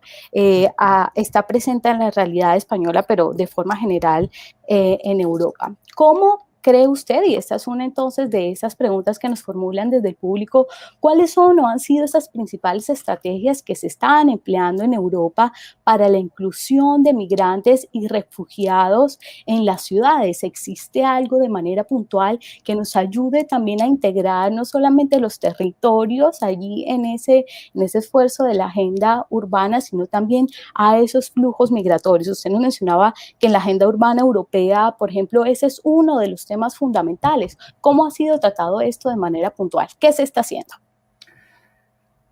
Pues mire, con carácter general, al inmigrante ilegal, al que entra ilegalmente, se le expulsa, se le devuelve, salvo que sea menor de edad o salvo que pida asilo político, porque pueda alegar que en el país de donde procede corre un riesgo para su vida o para su integridad física. Dicho esto, con los menores, a los menores se les acoge, se les asiste, se les lleva a centros que algunos consideran que son centros penitenciarios, pues supongo que algunos estarán bien, otros estarán mal.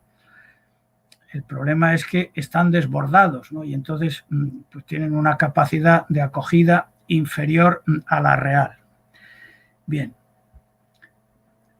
si a los menores, como no se les puede expulsar, entonces se les acoge. Y hay primero están en el lugar donde han llegado, si han llegado por mar a las Islas Canarias, por ejemplo, ¿no? O a las provincias del sur de España, pues se les acoge allí y luego se les reparte entre las distintas regiones. Pues el País Vasco acoge a 20, Cataluña acoge a 30, Andalucía acoge los que sean, ¿no? Ese es el criterio que se sigue en general. Claro, luego esto se interfiere con la realidad. Muchos emigrantes vienen a España porque es el territorio que está más cerca de África, pero en realidad no se quieren quedar en España. Quieren irse a Inglaterra, o quieren ir a Francia, o quieren ir a Alemania. Muchas veces porque tienen algún familiar o algún contacto allí, ¿no? Entonces, ellos en estos casos no se quedan en la residencia que se les ha asignado, ¿no? Sino que intentan, como dentro de la Unión Europea no hay fronteras, pues si a uno de estos menores le han traído a Madrid, desde Madrid puede venir a buscarle un pariente suyo que viva en París, se van en coche y nadie les va a parar en la frontera. Quiero decir que por eso la actuación es en las fronteras exteriores de la Unión Europea. Ahí es donde se hace la selección, digamos, ¿no? Entre los que se van a quedar y los que no. Luego ya, una vez que estás dentro de la Unión Europea, es muy fácil moverte libremente. Muchas gracias por su respuesta, doctor Ángel. Igual yo creo que, así como usted bien lo señalaba, depende mucho de esas políticas a nivel subnacional y cómo logren articularse también con estas directrices un poco de carácter más general. En ese sentido, y también de cara a otro elemento que usted nos mencionaba, resulta fundamental al momento de hablar de ODS, pero también de la nueva agenda urbana, es la agenda urbana española, que se ha convertido entonces en un referente no solamente jurídico, sino también político, sobre todo para guiar a los territorios en ese sentido. Así entonces usted nos hablaba de que un concepto fundamental ahí entra a ser el de rehabilitación, o cómo repensar entonces los territorios en este sentido, en volver a darles ese carácter y potenciar entonces el desarrollo sostenible a partir de esa rehabilitación.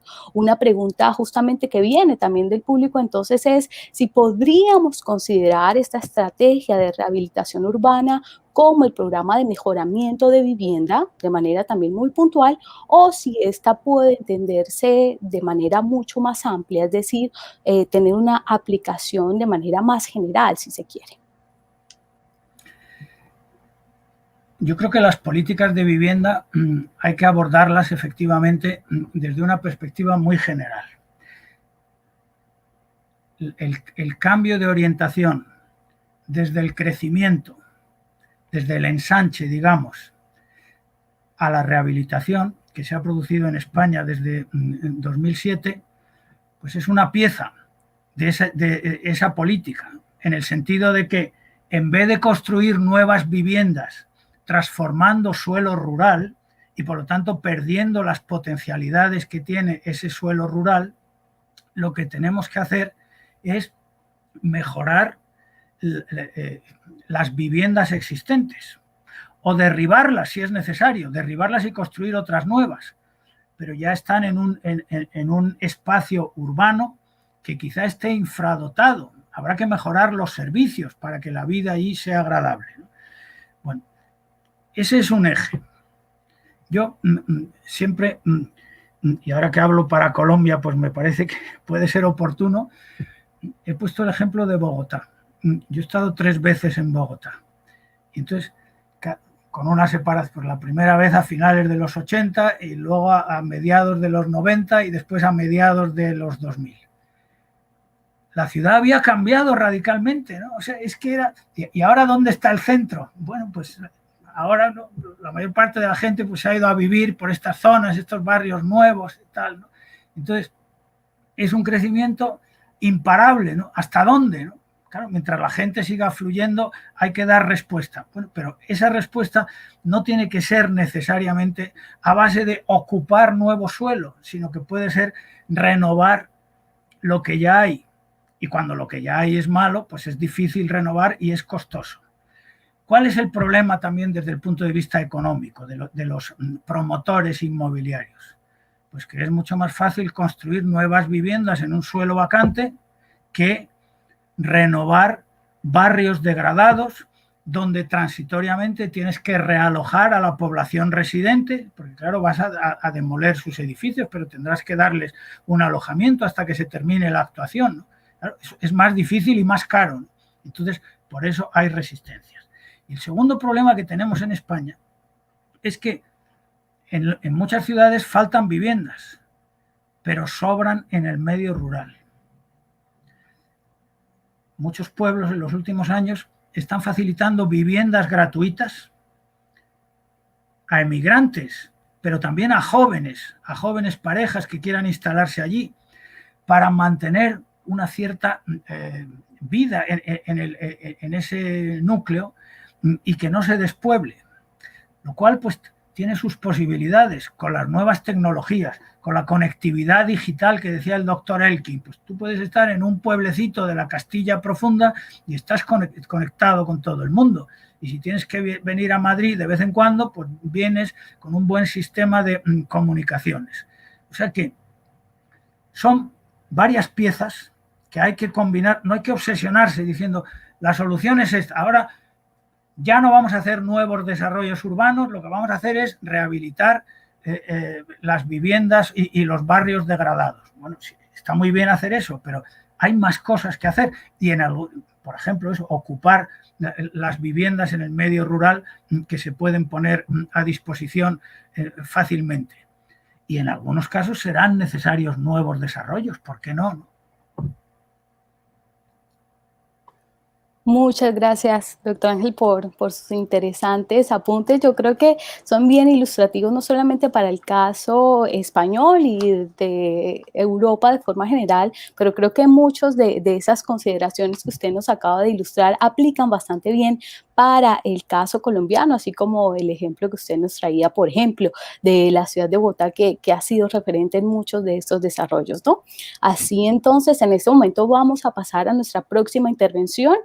Seguramente al final de estas 2 intervenciones que nos quedan podemos tener otro espacio de debate y preguntas. Si usted todavía nos acompaña por aquí, allí seguramente habrán apuntes y comentarios para su intervención. Muchísimas gracias. Gracias a ustedes.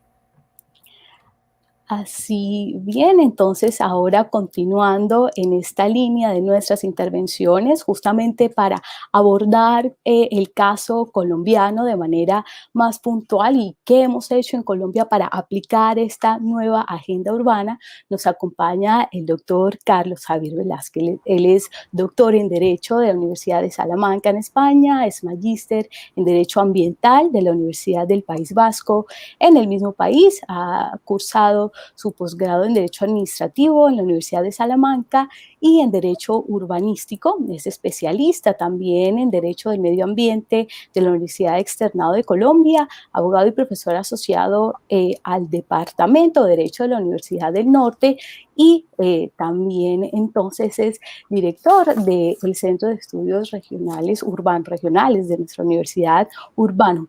Doctor Carlos Javier, la palabra es suya. Bueno, muy buenos días para todos. Gracias, Yoli, por la moderación, por esta excelente moderación. por tu participación en este evento. Muchas gracias a todas las personas que han estado conectadas allí participando y sobre todo también muchas gracias al doctor Elkin Velázquez y al doctor Ángel Menéndez por acompañarnos en este evento. Bueno, me corresponde a mí entonces, ya hemos visto esta visión de la implementación de Hábitat 3 a nivel latinoamericano y también en Europa, todas las cosas que se han dicho. Y un poco mi presentación, digamos, también toca aspectos que han venido siendo comentados antes, por lo que me permite maniobrar sobre lo ya dicho para hablar un poco de lo que ocurre en Colombia. Permítanme entonces inmediatamente compartir la pantalla y comenzar con mi presentación. Como les decía entonces, algunas cosas se han dicho, simplemente enfatizaré en alguna información que complementa la gran cantidad de información que ha sido entregada hasta ahora. Recordar o complementar lo que se ha dicho para situarnos. Hábitat 3 viene a ser la tercera gran reunión en torno al esfuerzo que ONU hace por los asentamientos humanos en el mundo. La primera fue en Vancouver en el año 76 y la segunda fue en Estambul en el año 96. Entre una agenda y otra pasan 20 años. Por eso esta agenda que estamos viviendo ahora, esta agenda global urbana de Quito del año 2006, irá hasta el año 2036, porque ese es el periodo de tiempo que efectivamente se contempla para la ejecución de estas agendas urbanas globales. Claro, hay diferencias entre estos tres momentos. Digamos que con el cambio del milenio, principalmente a partir de ONU del año 2000, comenzamos a ver con mucha mayor fortaleza, como decía el doctor Elkin, la agenda global madre, que son nuestros ODS, nuestros Objetivos de Desarrollo Sostenible, y derivados del ODS 11, nuestra agenda de Hábitat 3. Con el cambio de milenio comenzamos a mirar entonces en ONU a partir de su tercera D. Recuerden que la ONU nace bajo la concepción de las 3 Ds: la descolonización, los derechos humanos y el desarrollo, la era del desarrollo, la teoría del desarrollo. A partir del año 2000, con el cambio del milenio, nosotros vemos que hay una visión distinta desde ONU en el sentido de intervenir mucho más en la concertación de todos los Estados miembros para tener agendas globales conjuntas, armónicas, holísticas, compartidas, que surjan del esfuerzo de todos los países que hacen parte de la ONU. Y en ese sentido también en el estricto ámbito del desarrollo urbano territorial también. Digamos que en Estambul, que en Vancouver y Estambul, esta agenda urbana global en el fondo se preocupa principalmente por las problemáticas de vivienda y asentamientos, y a partir también de estos documentos de recomendación, de direccionamiento, de lineamientos, con un margen de maniobra bastante amplio para los estados de ONU. Ya en Quito estamos bajo el paraguas de tener agendas compartidas, de tener agendas globales compartidas, y además con una visión mucho más amplia.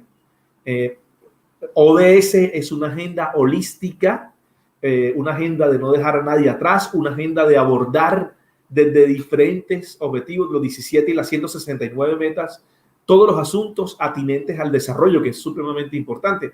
La agenda global que deriva del ODS 11 tiene también esa visión. Se impregna de eso mismo que hubo con la agenda global de desarrollo. Y se dedica principalmente a unos temas que son fundamentales para este desarrollo urbano territorial global, común, concertado, de la visión holística, que tiene que ver con la planeación, la organización y la gestión de nuestras ciudades. Y bajo esa perspectiva, entonces, ONU asume algo que es supremamente importante para Colombia. Si ustedes revisan, por ejemplo, la ley 1444 del 2011, una ley que se expidió para la reestructuración principalmente del gobierno en el país y del cual deriva ese ministerio rector de la política de vivienda, ciudad y territorio en Colombia, el ministerio que lleva este mismo nombre. Cuando ustedes miran su decreto reglamentario, el 3571 de 2011, efectivamente, nada más comenzar el decreto, uno puede observar en el objetivo del ministerio que efectivamente le corresponde responder a los retos globales frente al desarrollo urbano territorial, y además una cosa concreta, dice establecer el sistema de ciudades del país que se viene concibiendo desde hace algunos años. Y bajo esta perspectiva de Quito, una de las cosas bien importantes que ONU promueve en Hábitat 3 es el importante papel de tener sistemas nacionales de ciudades, que van a ser, digamos, los motores, como lo dicen los documentos en Colombia, los motores del desarrollo futuro del país. Y aquí hay que hacer algunos matices, lo diré rápidamente después.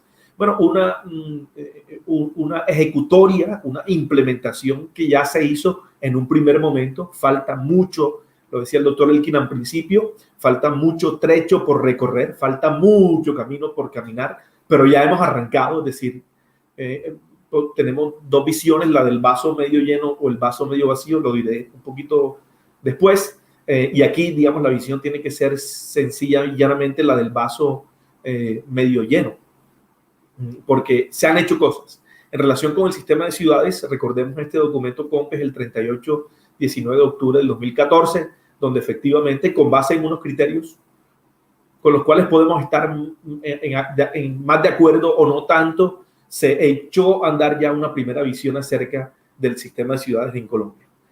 Y por último, reafirmar o enfatizar algo que ya se dijo antes, a pesar de que estas agendas globales no tienen carácter vinculante, sí se convierten en un importantísimo y fundamental, esencial marco de referencia para adoptar instrumentos vinculantes a nivel de los estados. Desde la política pública como una recomendación de acción y desde las normas jurídicas que en esencia efectivamente tienen valor vinculante. Y esta política pública y estas normas como orientaciones de las acciones y actuaciones de los gobiernos y de la sociedad para el logro de los fines que se trazan. Hábitat 3, ya entrando directamente en algunos aspectos complementarios de lo que se ha dicho, cuando uno lee, digamos, toda la literatura, toda la información que gira en torno a Hábitat 3, uno encuentra muchas críticas en el sentido de que por el trabajo previo a lo conseguido en Quito, se esperaba un documento un poco más concreto que permitiera de alguna manera ubicarse con mucha mayor precisión o claridad, con mucha mayor rapidez y con mayores detalles de cara a acciones e implementación. Y lo que uno observa, digamos, de forma general son críticas a un marcado carácter genérico o abstracto de la agenda. Pero se dicen muchas cosas y se dicen muchísimas cosas interesantes. Quizás habrá que leerla una y otra vez para, en efecto, tener claridad frente a lo que Hábitat 3 orienta. Y la verdad es que cuando se lee y se relee, uno se puede ubicar a partir de una sistemática. Primero, Hábitat 3 tiene 3 grandes apartados. Una introducción que es bien intencionalista, tiene una retórica muy bonita, pero bien intencionalista. Hay 3 compromisos esenciales en la segunda parte: el desarrollo urbano sostenible para la inclusión social y la erradicación de la pobreza. En segundo lugar, la prosperidad urbana sostenible e inclusiva y de oportunidades. Y el tercero, el desarrollo urbano resiliente y sostenible ambientalmente. Y por último, digamos, en este tridente que compone Hábitat 3, aparece el conjunto de medidas para su implementación. Y de eso se trata un poco el ejercicio que estamos haciendo, ¿no? Ustedes pueden remitirse a Hábitat 3 y a la documentación sobre la cual se soportó. Llegando a Quito en octubre del 2016, prácticamente la agenda urbana global estaba ya, digamos, decidida por todo el trabajo previo. Se abrieron una serie de espacios para la interacción, para preguntas, etcétera, etcétera, pero digamos que el grueso ya estaba decidido teniendo en cuenta todos los grupos de trabajo que se fueron creando y todas las contribuciones nacionales que se fueron dando para la agenda compartida globalmente. Y estos 3 grandes apartados de la agenda pivotan o giran en torno a la consecución de un modelo de ciudad global amplio, es decir, que tiene una serie de características que permiten llegar al modelo por múltiples vías. Se habla de la ciudad compacta, se habla de la ciudad inclusiva, se habla de la ciudad participativa, resiliente, segura y sostenible. Pues la idea es que el modelo de ciudad lo tenga todo, pero como digo, en la aproximación que la agenda vierte o plantea, se puede llegar por múltiples vías, pero lo interesante es la consecución de este modelo con esa visión holística a partir de estas características. Teniendo en cuenta entonces esta elaboración o esta organización sistemática de Hábitat 3, considero que hay muchos más temas de los cuales que los que yo voy a hablar, es decir, la agenda contempla muchas más cosas, pero yo creo que en el tiempo que me corresponde puedo concentrarme en estos temas muy rápidamente y que están incluidos en la agenda para este análisis de implementación. Primero, acerca del tipo de ciudad, Hábitat lo trae. Segundo, en traer nuevamente a día de hoy esa postura, interesante postura, y durante mucho tiempo no tenida en cuenta con la importancia que debió ser tenida en cuenta, esa postura de Henry Lefebvre sobre el derecho a la ciudad, cuando a finales de los 60, los 70 publicaba el libro del mismo nombre, y que Hábitat 3 efectivamente reivindica en una sociedad global urbanizada. Hablaré un poco del derecho a la ciudad. En tercer lugar, sobre el sistema de ciudades, lo que acabamos de decir y lo que Colombia ha venido haciendo en ese sentido. En cuarto lugar, en el almendrón del asunto, en esta tercera visión de las agendas sobre desarrollo urbano territorial a nivel mundial, en la planificación y la gestión urbano territorial. En quinto lugar, sobre la financiación. Y creo que mis contertulios lo han venido reiterando: sin dinero no hay nada. Hay muy buenos proyectos, hay muy buenas intenciones, hay muchas cabezas, hay muy buenas cabezas, pero normalmente hay restricciones de recursos. Y en Colombia sí que hay restricciones de recursos. En sexto lugar, me referiré un poco brevemente a la gobernanza urbano-territorial. Quizá el profesor Ángel Turán maneja mucho más estos temas de gobernanza, pueda referirse un poco a esto. Y en séptimo lugar, unos retos que tiene precisamente el desarrollo en general, pero también el desarrollo urbano territorial a nivel global. Los retos de la multiescalaridad, de la multitemporalidad y la multisectorialidad. ¿Cómo vemos entonces a partir de estos 7 temas lo que ha pasado en Colombia?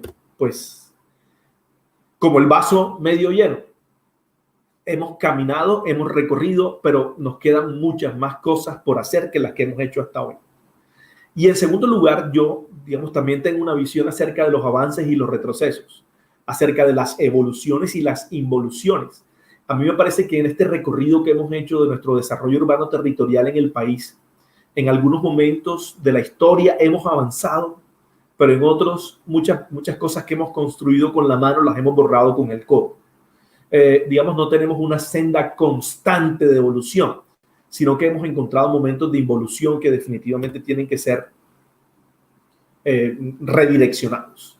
Entre las cosas que tenemos en el vaso medio lleno, encontramos unos instrumentos de política pública, porque no podemos decir que en Colombia hay una política pública de desarrollo urbano territorial de carácter general, sino que efectivamente hemos venido acuñando, construyendo, expidiendo, promulgando, compartiendo, discutiendo distintos instrumentos de política pública que nos dicen que el asunto pasó de ser un asunto no estratégico para el Estado colombiano a convertirse en un asunto estratégico ya quizás desde finales de la década de los 80 del siglo pasado, pero principalmente a partir de la Constitución Política del 91. En otro escenario, también por este mismo medio, celebrábamos hace algunos meses los 30 años de la Constitución Ambiental de Colombia. Bueno, la Corte Constitucional le denominó Constitución Ecológica, pero realmente es una Constitución Ambiental. Y decíamos que en esos artículos constitucionales encontrábamos entre referentes directos e indirectos por lo menos 80 artículos que nos hacían ver con claridad que estábamos verdaderamente frente a una constitución ambiental. Yo pudiera decir que al hacer un recorrido por nuestra norma de normas, nosotros también podemos decir que estamos en presencia de una constitución urbano-territorial, porque al recorrerla tenemos una gran cantidad de artículos dedicados al tema, mostrándonos que para el constituyente, para el proceso constituyente del 91, el asunto acerca de la vida futura de los habitantes de Colombia en asentamientos predominantemente urbanos fue un asunto de importancia, anticipándose a lo que estamos viviendo en este momento, pero nuevamente digo, hay matices.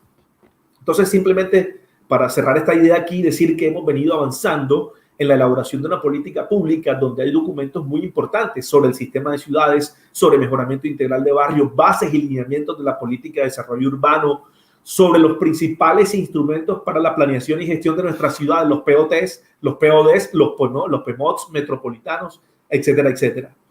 Quiere decir que hemos venido construyendo esa visión que necesitamos para el fortalecimiento del sistema de ciudades como motor de desarrollo del país. En particular, bueno, y tenemos incluso el documento COMPES 3918 de marzo del 2018, que es ese documento donde se plantea la estrategia para la implementación de los objetivos de desarrollo sostenible en el país. Y ustedes pueden hacerle seguimiento a esto ingresando a la página que tiene el gobierno abierta permanentemente, ods.gov.co, porque hay una página donde Colombia da cuenta de la implementación y el seguimiento del cumplimiento de los ODS. Yo, digamos, he estado revisando literatura acerca de cómo va Colombia frente a todo esto y he encontrado documentos bastante críticos en ese sentido, y no digamos, en el hoy en relación con la implementación, sino incluso en la confección de cómo diseñar la estrategia a partir de las metas trazadoras, etcétera, etcétera. Encontré un documento, uno de los que más, digamos, puntos críticos, pero me parece que al final terminan siendo críticos constructivos, fue un documento publicado por la Contraloría General de la República sobre el análisis del documento COMPES, y me permito, digamos, traer a colación algunos apartados de lo que efectivamente señaló ese informe. Efectivamente reconocen que la Agenda Global de Desarrollo prevé un equilibrio entre las dimensiones del desarrollo sostenible, la ambiental, la humana y la económica. Sin embargo, en el COMPES, en virtud del cual Colombia adopta la estrategia para su cumplimiento, en relación con la ambiental se nota un bajo compromiso. Es un poco paradójico, ¿no? Porque si bien la agenda es una agenda holística, todo tiene que ver con todo. Es más, si ustedes se meten en los objetivos y leen las metas que están en cada uno de los objetivos, se van a dar cuenta que están redactadas para tener relación con todo, digamos, un objetivo con todos los demás objetivos. De la redacción de la meta se da cuenta que efectivamente hace parte de un objetivo, pero alude a los aspectos que están en el resto de los objetivos. Es una verdadera, digamos, interacción, intercomunicación entre objetivos. Y paradójicamente, cuando uno mira de los 17 objetivos, uno puede decir que es mayoritariamente, a pesar de su intercomunicación entre objetivos, mayoritariamente ambiental. Son 9 o 10 objetivos que desde su denominación uno dice son ambientales. Y el tema del agua y el tema de la acción por el clima y los ecosistemas terrestres, etcétera, etcétera. Y nuestra estrategia para dar cumplimiento de eso es débil en cuanto al número de indicadores, lo que da cuenta de un bajo nivel de compromiso. En segundo lugar, hay mucha alineación parcial a los objetivos y sus metas, o incluso no hay alineación a los indicadores por falta de disponibilidad o insuficiencia de información.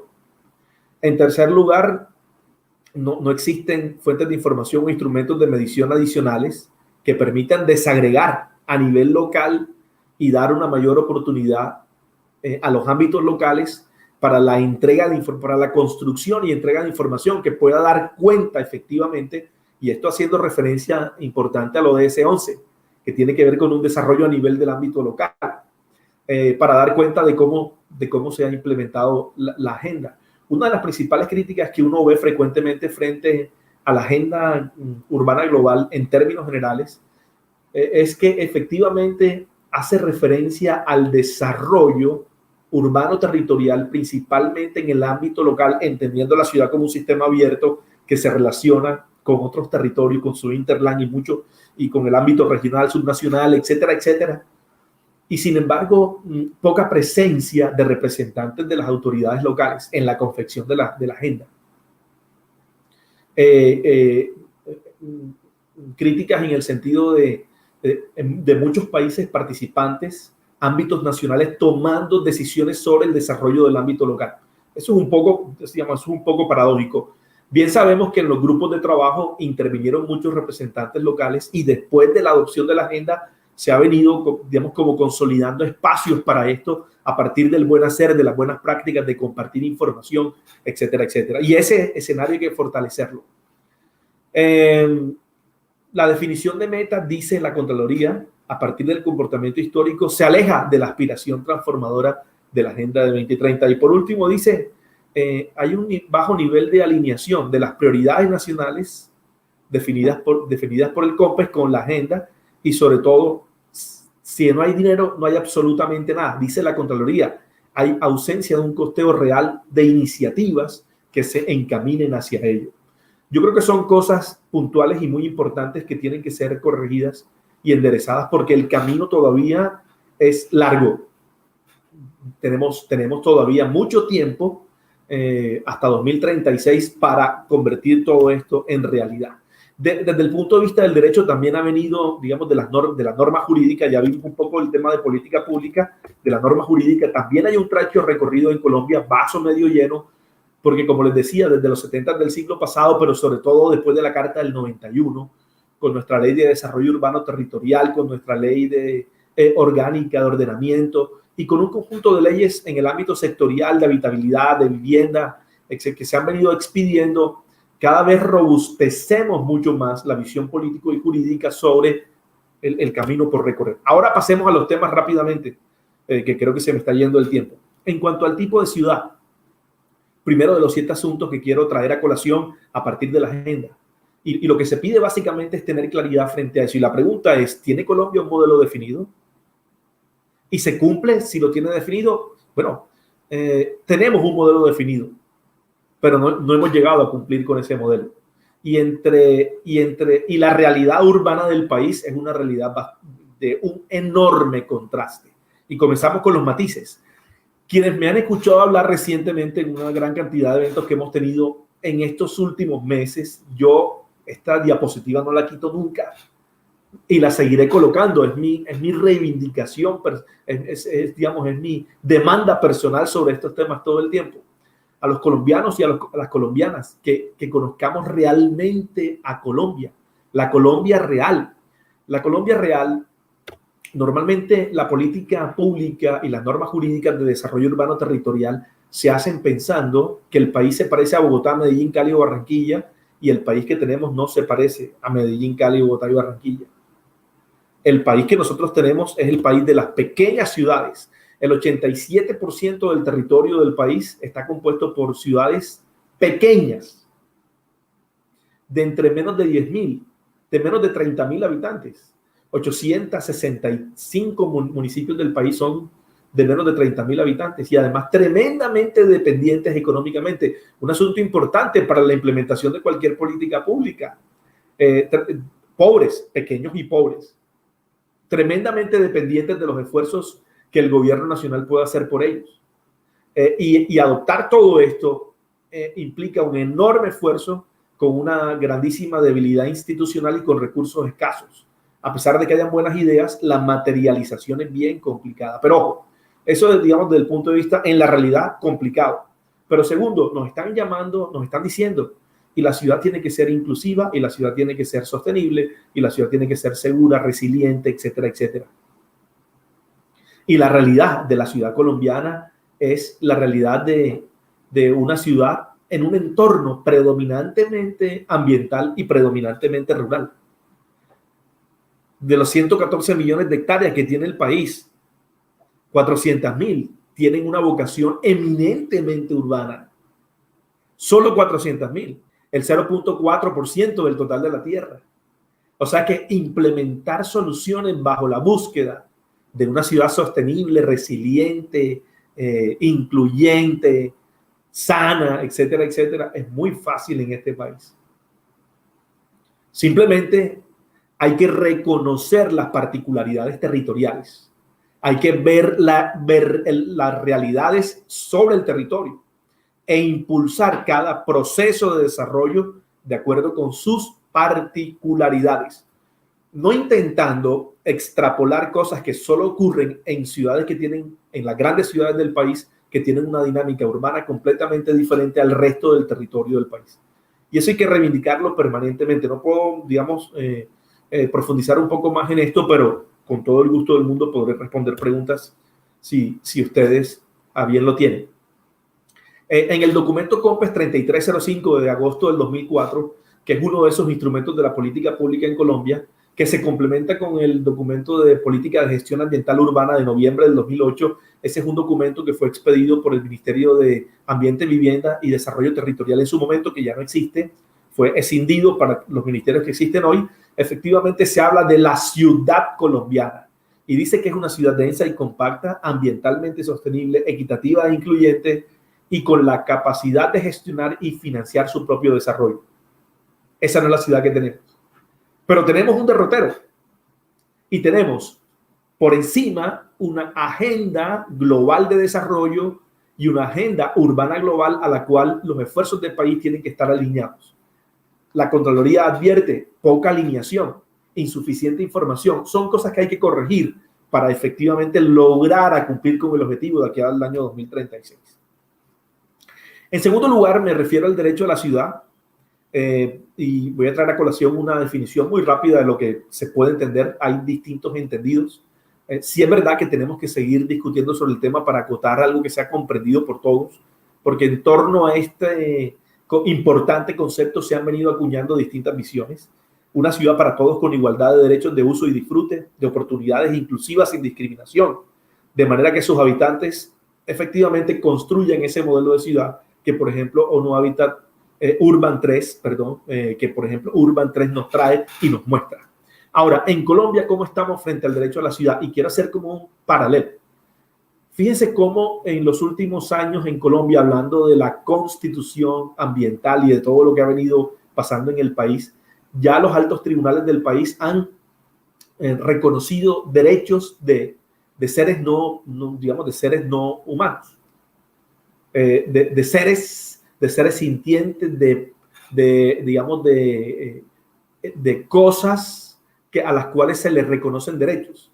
¿Utilizando qué? Es decir, han decidido a partir de decisiones de carácter jurídico, jurisprudenciales, han reconocido a estas realidades como sujetos de derecho.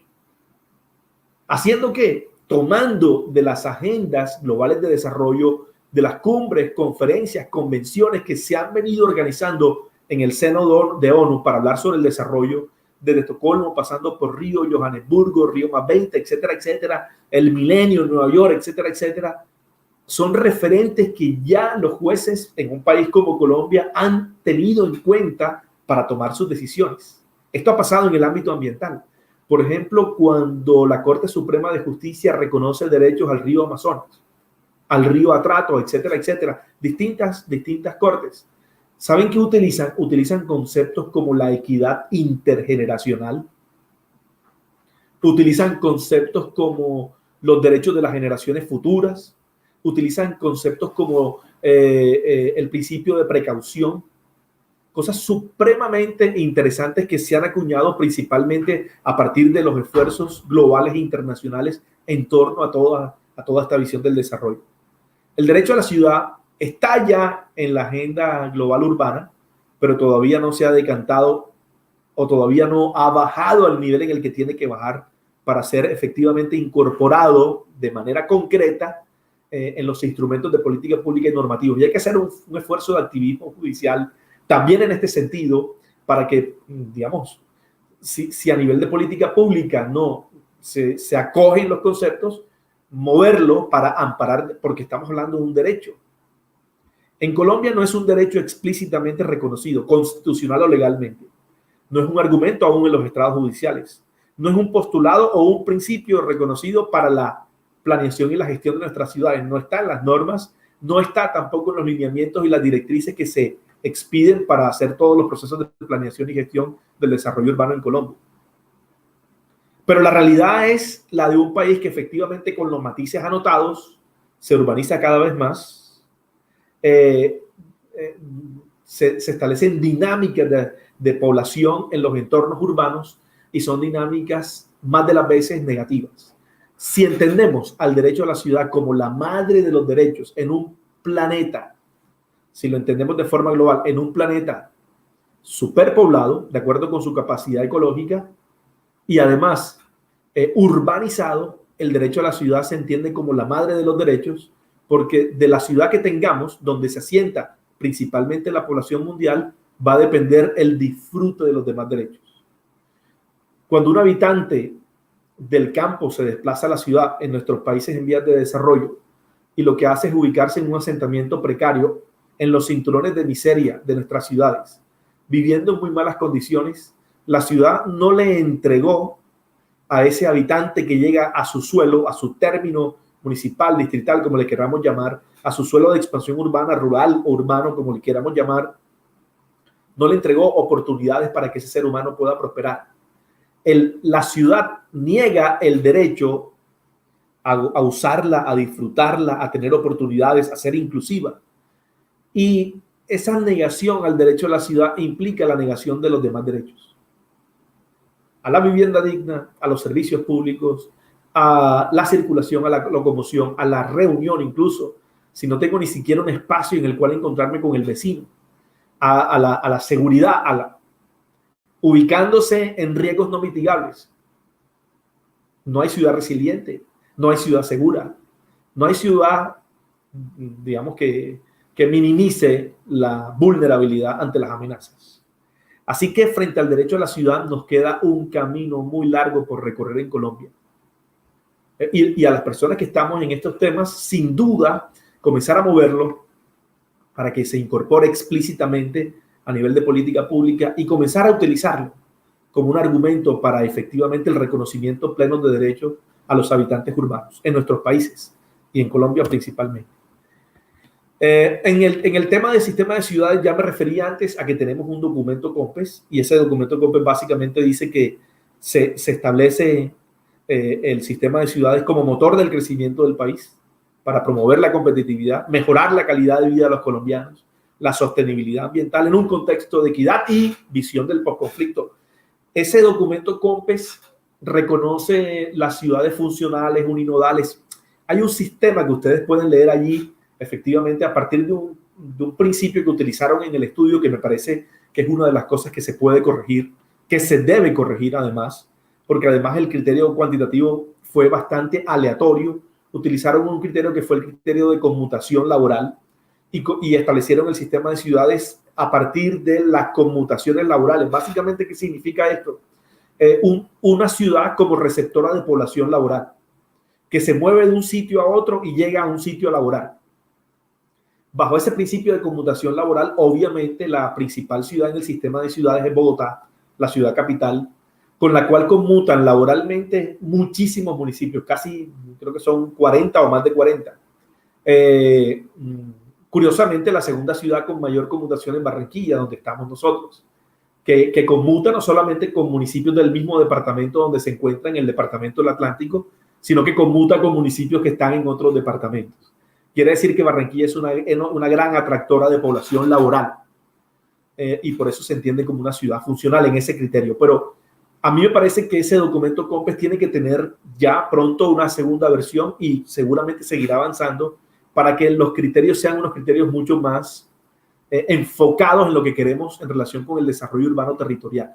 A mí me parece que el criterio de conmutación laboral es bueno, pero claramente escaso y que además de la manera como se cuantificó, no creo que haya sido el criterio adecuado para hacerlo.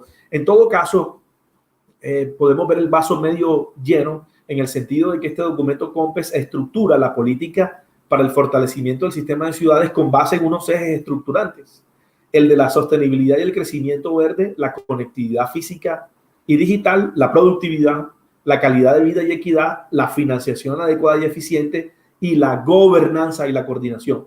Digamos, todos en un marco del posconflicto, de paz y posconflicto. Digamos, todos los ingredientes que efectivamente debería tener una política sobre un sistema de ciudades. Y sobre todos estos temas tenemos indicadores, muchísimos indicadores. Creo que no los voy a poder traer a colación. Estos son datos de los informes de las ciudades, cómo vamos a nivel nacional. Recuerden que en Colombia hay una red de ciudades Cómo Vamos, que no solamente mira la percepción ciudadana sobre la buena marcha de la ciudad, sobre la calidad de vida urbana, sino que también produce informes de calidad de vida sobre datos duros en relación sobre la marcha de la ciudad. Y año a año, estas 17 ciudades que hacen parte de la red se comparan desde la percepción y desde datos duros. Y uno puede mirar cada uno de estos ejes de la política del sistema de ciudades y analizarla en el contexto de lo que nos arroja, por ejemplo, la red de ciudades como vamos. En el tema de la sostenibilidad verde y el crecimiento, pues lo que vemos es que la calidad del aire no llega ni siquiera al 40%, llega al 40%. La visión de la buena calidad del aire en el país ni siquiera llega a la mitad. En términos generales, la gente percibe, esto es percepción, esta es la encuesta de percepción ciudadana, entiende que hay muy mala calidad de aire en la ciudad. Otro, por ejemplo, en el eje de calidad de vida y equidad se habla de ese indicador de espacio público efectivo como parques, zonas verdes, plazas y plazoletas. La ciudad que más tiene, que hay un dato errado, en el informe hay un fe de ratas allí sobre Cartagena con 8 metros cuadrados por habitante, no los tiene. La ciudad que más tiene en el país es Manizales con 7.1, y recuerden que el indicador inicial era de 15 metros y bajó a 10, quiere decir el promedio en Colombia, el promedio para la ciudad colombiana, y estas ciudades que trabajan por la confección y elaboración de un espacio público efectivo, digamos, están entre 3,5 y 4. Quiere decir que desde la calidad de vida y la equidad, los espacios para la socialización, para el disfrute, para la amenidad, para la mitigación de contaminantes, para la recreación, en Colombia está todavía muy por debajo. En el eje de productividad, por ejemplo, vemos que el desempleo, y con esta pandemia, ni qué decir, hemos sufrido en todas nuestras ciudades un aumento, pero no es de ahora. Antes de la pandemia, el desempleo venía en crecimiento y no ha dejado de crecer. Quiere decir que son todos asuntos, este es del informe de calidad de vida, son todos asuntos que están en ese esquema del sistema de ciudades, pero sobre los cuales las ciudades no avanzan, sino que, como lo decía antes, en algunos casos involucionan, como en el tema del desempleo. Yo creo que hay una visión de la ciudad colombiana con base a partir de de los ejes que nos presenta el sistema de ciudades, y creo, según el vaso medio lleno, que hemos tenido avances en relación con esas carencias tradicionales históricas de los asentamientos históricas, el tema del servicio público, el tema de la vivienda, etcétera, etcétera, con algunas, digamos, incursionando en algunos temas que no han sido históricamente de esa visión tradicional. Por ejemplo, en el tema del transporte, y hemos arrancado con los sistemas integrados de transporte, y estamos avanzando hacia los transportes sostenibles en las ciudades, que todavía no lo son. Hay mucha propaganda y mucha publicidad en relación con los sistemas de transporte masivo. Se habla mucho del transporte sostenible, es integrado, efectivamente es público, integrado, mucha gente lo utiliza, pero todavía no llega a ser transporte sostenible en nuestras ciudades, pero hemos incursionado. Y en segundo lugar, con el tema, digamos, con el tema del acceso a Internet. No puede ser de otra forma en una sociedad global donde queremos como derecho humano hacer un cierre de brechas. Sin embargo, hace falta mucho, si tenemos esa visión de subsistencia, esa visión de las carencias históricas básicas sobre las cuales gravita principalmente la gestión de la ciudad en Colombia. Pero de ahí a que el sistema de ciudades se convierta en el motor del desarrollo del país, nos falta mucho por recorrer. Tenemos que cerrar las brechas en la visión de subsistencia y pasar realmente a convertir en la ciudad en lo que queremos que sean motores del desarrollo. En el tema de la planeación y la gestión urbano-territorial, y creo que me queda muy poco tiempo, voy a ir rápidamente, pues aquí me parece que es donde, sin ninguna duda, la planeación es la técnica reina del desarrollo urbano-territorial, y en Colombia la mayoría de los esfuerzos se han direccionado de esa manera, ¿no? A partir de fortalecer un sistema de planificación con procesos, técnicas y herramientas de planeación como las tenemos, desde los planes de desarrollo, pasando por POTs, PODs, PMODs, PEMS, planes de todo tipo, a lo cual yo muchas veces tengo un artículo publicado que los invito a leer en una publicación de la CEPAL del año 2018, donde yo, digamos, titulo ese artículo como los excesos de la planificación para el desarrollo local en Colombia. Yo soy un convencido de la planeación para el desarrollo, pero creo que en Colombia hemos pasado, digamos, siempre estamos en los extremos, y los extremos nos llevan mal, de no tener absolutamente nada en los 50 del siglo pasado a tener una proliferación hoy casi que inmanejable de instrumentos de planeación. Y ahí hay que también incidir para mirar exactamente cómo queremos concebir este sistema de planeación y con qué debemos quedarnos.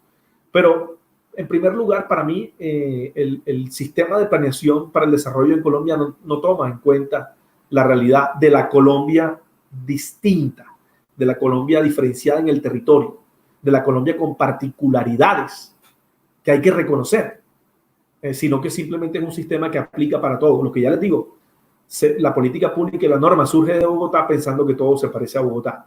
Y hay que acabar con esa visión, porque de lo contrario los territorios no van a tener visiones propias de desarrollo. En segundo lugar, procedimientos e instrumentos de planeación y gestión pensados, como ya les digo, para los 10 municipios. En el balance que se ha hecho sobre los POT de primera generación, todo eso que se plantea como ciudad a partir de la agenda urbana global es efectivamente lo que no quedó. Y no quedó la visión sobre cambio climático, y no quedaron bien organizado el suelo rural en los POTs, y la visión, las determinantes ambientales no fueron bien incorporadas, y la visión urbano-regional no pudo ser planteada. Estamos arrancando los POTs de segunda generación, pero todavía tenemos a la mayoría de ciudades con POTs vencidos sin actualizaciones. Quiere decir que hay una tarea enorme por hacer todavía para que se reduzca el rezago de los municipios en actualizar sus POTs y con estas visiones que nos están siendo dadas en la interacción de lo global con lo local. En el tema de los PODs, digamos, muy PODs aprobados hasta el momento como para hacer un balance, los planes de ordenamiento departamental. Lo que sí he observado es que esos PODs penden de un hilo porque sus fundamentos jurídicos son tremendamente débiles. A los POT los acompañaron artículos constitucionales, leyes expedidas para echar a andar los instrumentos. A los POT los acompañó un acuerdo de la Comisión de Ordenamiento Territorial de Colombia con unos lineamientos de un banco de segundo piso financiando la elaboración de los POD. Creo que es un asunto que hay que resolver porque es muy complicado. En relación con las áreas metropolitanas, a pesar de que muchos territorios en Colombia quieren organizarse como tal y gestionar de forma colaborativa y asociativa sus asuntos, seguimos con las mismas 6 áreas metropolitanas sin reconocer nuevas. Si bien es cierto, el proceso, salvo alguna, no ha sido lo que esperábamos, me parece que hay que fortalecer esa pretensión de los territorios de conformarse para abordar de manera armónica su desarrollo. Y sobre todo, importante en el tema de los planes de ordenamiento de las áreas metropolitanas, donde la mayoría aún no las tiene. Y para hacer un balance todavía es muy pronto, pero tendríamos que mirar en esa escala intermedia cómo se ha planteado. Y bueno, no me quiero seguir refiriendo a esto, los planes integrales de gestión del riesgo, los planes de cambio climático, los planes de protección del patrimonio, todavía son planes que se incorporan a esta visión del desarrollo urbano territorial de manera muy laxa y de manera muy débil, sobre lo cual hay que trabajar muy fuertemente. Sobre la financiación, mis contertulios se han referido antes como uno de los principales obstáculos o problemas, y aquí simplemente decir que en la Colombia real de ciudades pequeñas y pobres existe bajo crecimiento en la mayoría de ciudades del país que dependen del gobierno nacional porque sus mercados son pequeños y con baja formalización. En la ciudad colombiana en general, para el desarrollo urbano territorial, seguimos utilizando los mismos instrumentos del siglo XIX, decimonónicos, obsoletos, con el predial como la panacea. Una valorización ya es una cosa exótica. Y la plusvalía, que fue establecida constitucionalmente en el artículo 82, se recoge en muy pocas partes, en muy poquitas partes. Y además, de forma se ha sobreestimado, ¿no? Porque los acuerdos de los consejos que están echando a andar el cobro de plusvalía están estableciendo unos hechos generadores y unos sujetos que tienen que pagar estas plusvalías donde efectivamente el recaudo no va a dar para impulsar el desarrollo que nosotros estamos esperando en nuestros municipios. Y en relación con la principal fuente de financiación, que es el predial, la inmensa mayoría del país está desactualizada catastralmente. Si hoy hay ciudades como Barranquilla que recaudan más, es porque han asumido el catastro de forma autónoma. Un catastro amarrado al IGAC, al Instituto Geográfico Agustín Codazzi, en la mayoría de municipios del país, desactualizado, no permite que los municipios aumenten recaudo a partir de la actualización catastral. Y bueno, podría decir otras cosas, pero no me quiero quedar ahí. En relación con la gobernanza, pues ni qué decir, pues uniendo dos temas y simplemente para referirme a esto, esperando que si hay alguna pregunta después me la puedan hacer. las principales demandas que hay sobre el principal instrumento para lograr estos propósitos que son los planes, las principales demandas que han terminado con la nulidad de los planes, de los POTS, etcétera, etcétera, ha sido precisamente por falta de gobernanza, por falta de participación real, por falta de comunicar a la comunidad. Son procesos de planeación, sí, normativa, porque hay muchas normas al respecto, pero son procesos concertados y participativos. La gente tiene el derecho a la ciudad, a decir cuál es el asentamiento, cuál es la ciudad, cuál es el barrio, cuál es el parque, cuál es el territorio que quiere y cómo lo quiere. Y hoy en Barranquilla, en Puerto Colombia, si nos vamos a los territorios cercanos, los municipios cercanos, lo estamos viendo. Las comunidades se han levantado hoy. Estos días estaba viendo en la prensa, en la radio, en este fin de semana, comunidades levantadas frente a un PBOT de un municipio colindante con Barranquilla, acusando de que efectivamente eso fue hecho por 2 o 3 personas y que no tuvieron en cuenta realmente los anhelos, los quereres, el deseo, la visión, lo que la sociedad puede aportar. En relación con esta gobernanza, pues la participación no es una participación real, es una participación formal. Tan formal es que el principal instrumento de participación es un cuerpo que se forma para la ocasión y desaparece. Los consejos territoriales de planeación, que tienen que dar su concepto sobre estos instrumentos de planeación, se forman rápidamente. El mandatario va, los busca, los nombra, les pide el concepto y cuando les pide el concepto los deshace. Quizás existan para eso, pero hay gente muy buena ahí que deberían aprovechar para tomar decisiones. O los consejos consultivos de ordenamiento territorial, que son permanentes, que están en la ley 388 en el artículo 29. En los municipios no hay. No existe esta figura, que tiene que ser la figura desde la sociedad que interactúe con la administración para recomendar la buena marcha de la ciudad, las visiones de la gente. Y este tipo de cosas no existen. Los mecanismos de participación que están digregados, dispersos, regados en distintas piezas de política pública y normativa, rendición de cuentas y cabildos abiertos y consultas populares, ahí están. Pero cuando quieren ser utilizados para propósitos relacionados con la calidad de vida urbana, entonces se dice no son mecanismos establecidos para eso. Tienen limitaciones. Ni qué decir del mapeo y la cartografía de los actores. No hay tal cosa. Nos falta muchísimo todavía en el país por recorrer en el tema de la gobernanza. Y por último, quiero dejar entonces planteado también unos retos que se van, digamos, sumando a todo esto que hemos dicho acerca de, tenemos distintos procesos y distintos instrumentos operando ahora o comenzando a operar en distintas escalas, desde múltiples sectores y en múltiples tiempos. Un plan de desarrollo a 4 años, un POT a 12 años, un POD a 16 años, agenda, digamos, de a 30 y 35 años, etcétera, etcétera, donde hay que acompasar la mirada de lo nacional, lo regional, lo local, en distintos tiempos, desde múltiples sectores, con múltiples intereses y a partir de múltiples ópticas. Este es un asunto que hay que pensarse muy bien. Hasta el momento no tenemos directrices que ordenen todo esto, así que tenemos una enorme tarea por delante, en virtud de la cual trabajar para que esta agenda global que orienta el desarrollo de los territorios, de los asentamientos urbanos territoriales, incorpore todo esto. Muchas gracias a todos por su atención.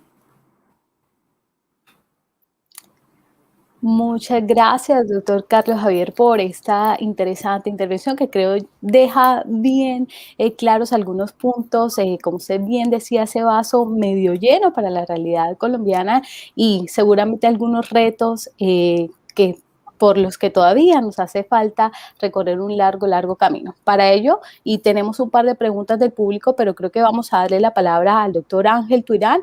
Con eso entonces cerramos esta parte más específica del caso colombiano y seguramente podremos cerrar entonces con estas 2 preguntas. En ese sentido, entonces damos la palabra al doctor Ángel Tuirán, quien es doctor en Derecho Público de la Universidad de Grenoble en Francia, También tiene un máster en Derecho Público con énfasis en Administración Pública, Derecho y Territorio por la Universidad Pierre Mendès en Francia.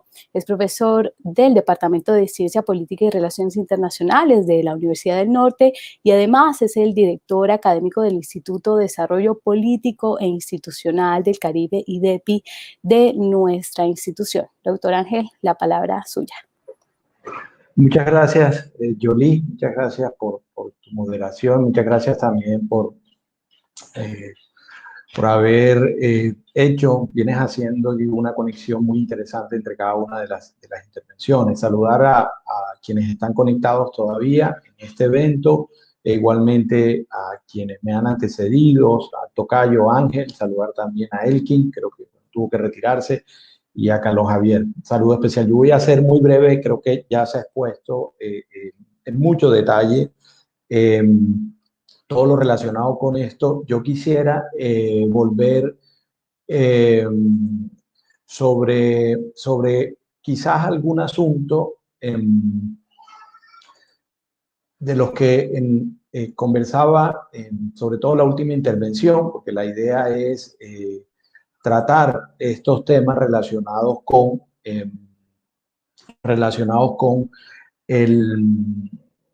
la política pública, ¿no? Los temas relacionados sobre esta política urbana que, si bien toma estos elementos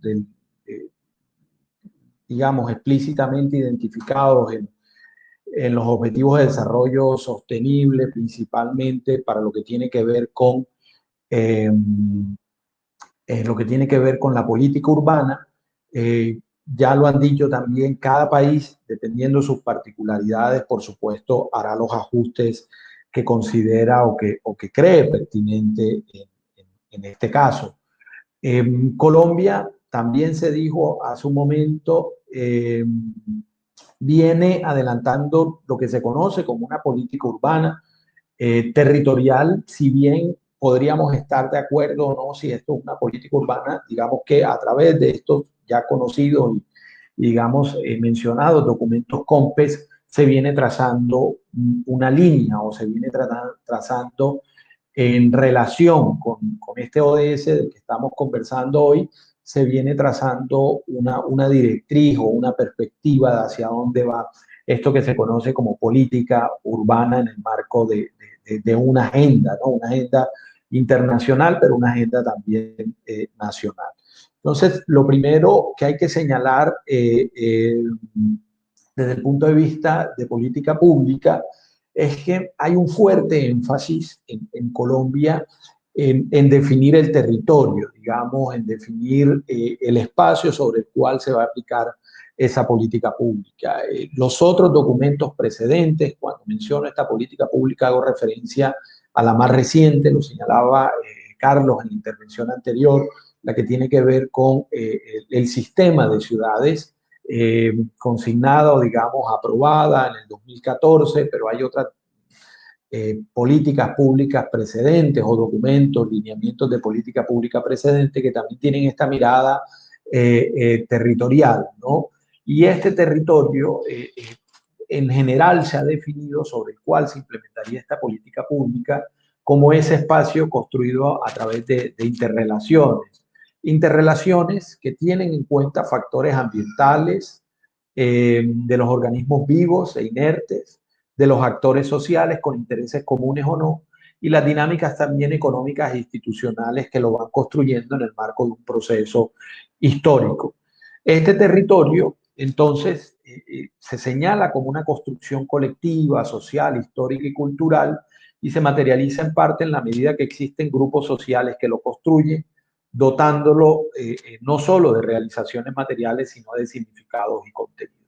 Entonces, a partir de esta primera reflexión de lo que se considera territorio, muy de la mano también de estas definiciones que han venido dando el Comité Interinstitucional de la Comisión de Ordenamiento Territorial, se empieza a describir o se empieza a señalar, a construir una política urbano-territorial. Yo creo que por eso también se le agrega ese apellido de lo territorial.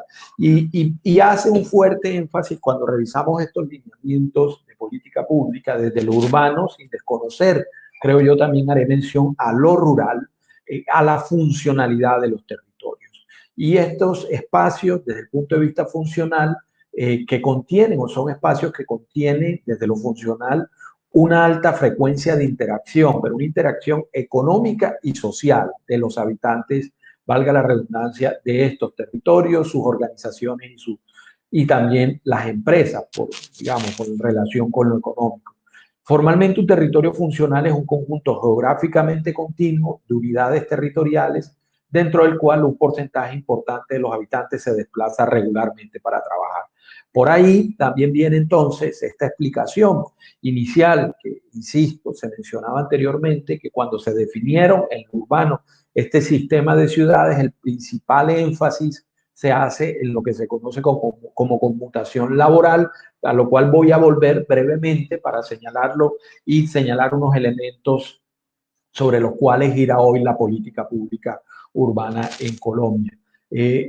Se toma, pienso yo, un primer componente de funcionalidad en lo laboral, porque quizás era lo más fácil de medir o lo que tenían a la mano esta comisión que redacta y que propone estos lineamientos de funcionalidad, pero en cuanto a sistema de ciudades se refiere. Entonces tenemos, como se había dicho, un sistema de ciudades que hace énfasis en lo urbano, nuestra población. Ahora, ¿por qué en lo urbano? Además de todo lo dicho, desde esta mañana, agregar que nuestra población en un 70%, ojo, a cálculos del 2010, estos son cálculos de cuando se elabora este documento de lineamiento de política pública, se señalaba el 65,5, uno podría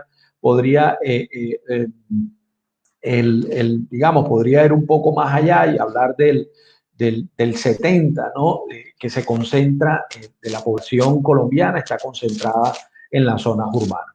Hecho este ejercicio de establecer un sistema de ciudad, cuando se crea este sistema de ciudad, que es la descripción general, hay que luego desagregarlo, ¿no? El sistema de ciudades está compuesto por 18 aglomeraciones urbanas y luego está compuesto por ciudades uninodales que concentran 38 municipios, que sería la categoría que se agrupa en este sistema de ciudades, y 18 grandes aglomeraciones urbanas. Si ustedes ven a datos, insisto, del 2010, la mayoría de nuestra población, para ese entonces estaríamos hablando de unos 40 millones de habitantes o 42, 43 millones de habitantes, alrededor del 50-60% se encontraba en esas 18 o se encuentra hoy en esas 18 grandes aglomeraciones urbanas. Ahora, desagregando esto, aquí están en la gráfica, digamos, los círculos más grandes, Bogotá como el gran sistema de ciudad o la gran aglomeración urbana, luego hacia el Caribe, que es donde estamos hoy, dos grandes aglomeraciones urbanas en Barranquilla y Cartagena, luego viene Medellín y Cali también como aglomeración urbana. Pero la diferencia, digamos, o la característica de esa definición de aglomeración urbana, como lo habían señalado, es ese 10% de la población de los territorios. Por eso aquí la clave son los territorios. Uno podría decir municipios o entidades territoriales, pero es ese 10% de los territorios o entidades territoriales que están cerca de ese núcleo, que el 10% de la población en capacidad o en edad laboral se traslada todos los días a este centro, ¿no? A trabajar, a laborar, y de ahí determinan entonces hasta dónde llega el sistema de ciudad y qué municipios, además del municipio núcleo, conforma este sistema de ciudad.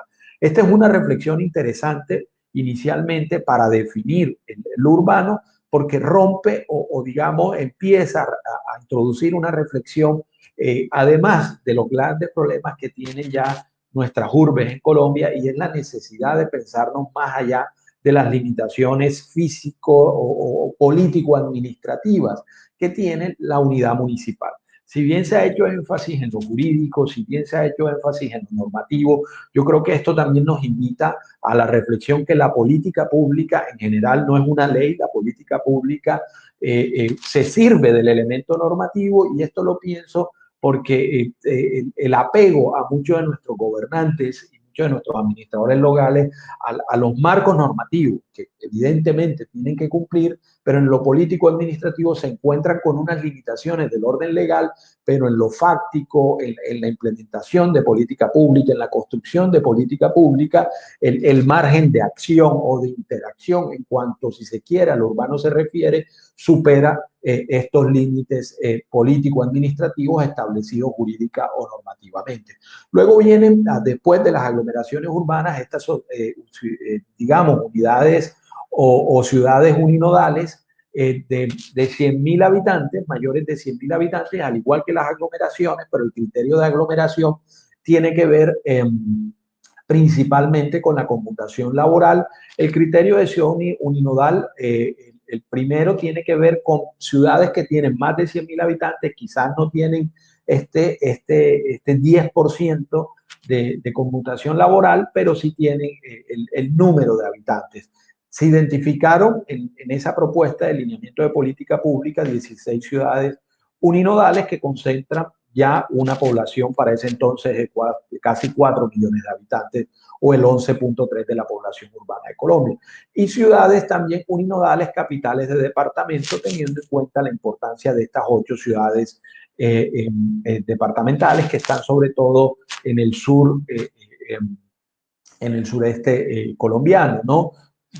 Digamos, con los desafíos que implica, a pesar de ser para estas entidades territoriales, ser ciudades de departamento, pero como pueden ver ustedes en el mapa, en una zona que no encuentra tanta conexión como los grandes centros o aglomeraciones urbanas o primeras ciudades unidades mayores de 100.000 habitantes y una concentración de población urbana de menos del 1%. Y por último, están las ciudades uninodales que, si bien no tienen 100.000 habitantes y si bien no son capitales de departamento, cumplen una función importante en el nivel regional o subregional. Y aquí hay alrededor de 14 ciudades uninodales en Colombia, según esta reflexión del sistema de ciudades. Entonces, ¿por qué hablar del sistema de ciudades? Porque cuando comenzamos a aterrizar toda esta lógica, toda esta reflexión de política urbana, de reflexión de ODS en cuanto a lo urbano, hay que operacionalizarlo.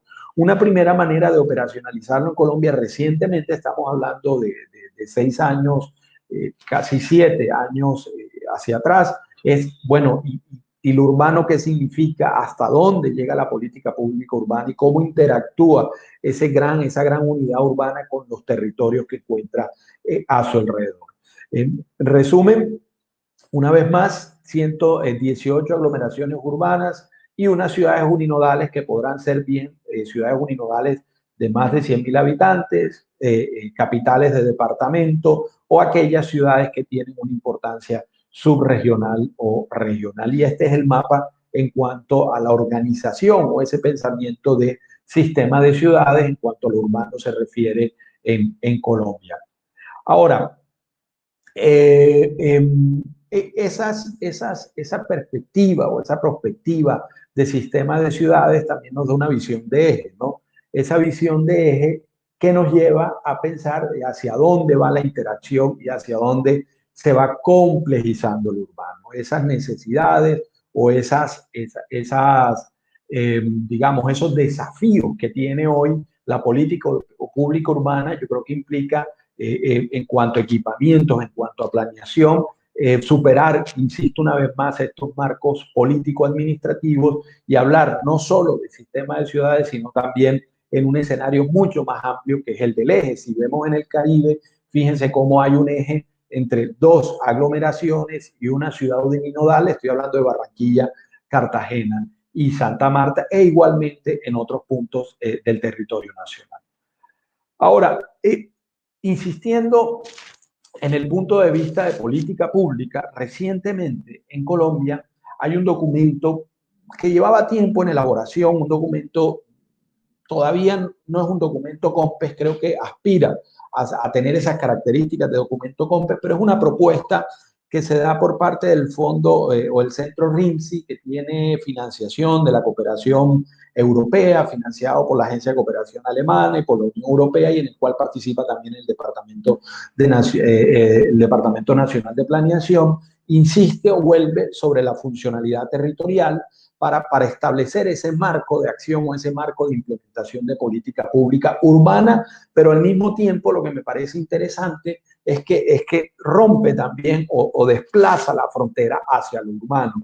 No hay una distinción porque se tienen en cuenta más bien tipos de relaciones no estrictamente urbanas, sin desconocerla, pero relaciones más de tipo territorial. Entonces, volviendo sobre esa reflexión, insiste este nuevo documento, esta nueva reflexión, esta nueva propuesta que se presentó el año pasado en las interdependencias sociales, ambientales, económicas y culturales entre territorios y no necesariamente circunscritas a los límites político-administrativos, que creo ya es una dinámica que se viene implantando, una dinámica de la que se viene apropiando la planeación o digamos la construcción de política urbana en Colombia. También lo señalo, en todos estos documentos se hace referencia a los ODS, tanto en el que acabo de mencionar de política pública como en este documento reciente llamado, ¿no? En materia de ordenamiento del territorio, pero que apunta a una organización urbano-rural en Colombia, teniendo en cuenta, una vez más, estas directrices que nos vienen vía ODS.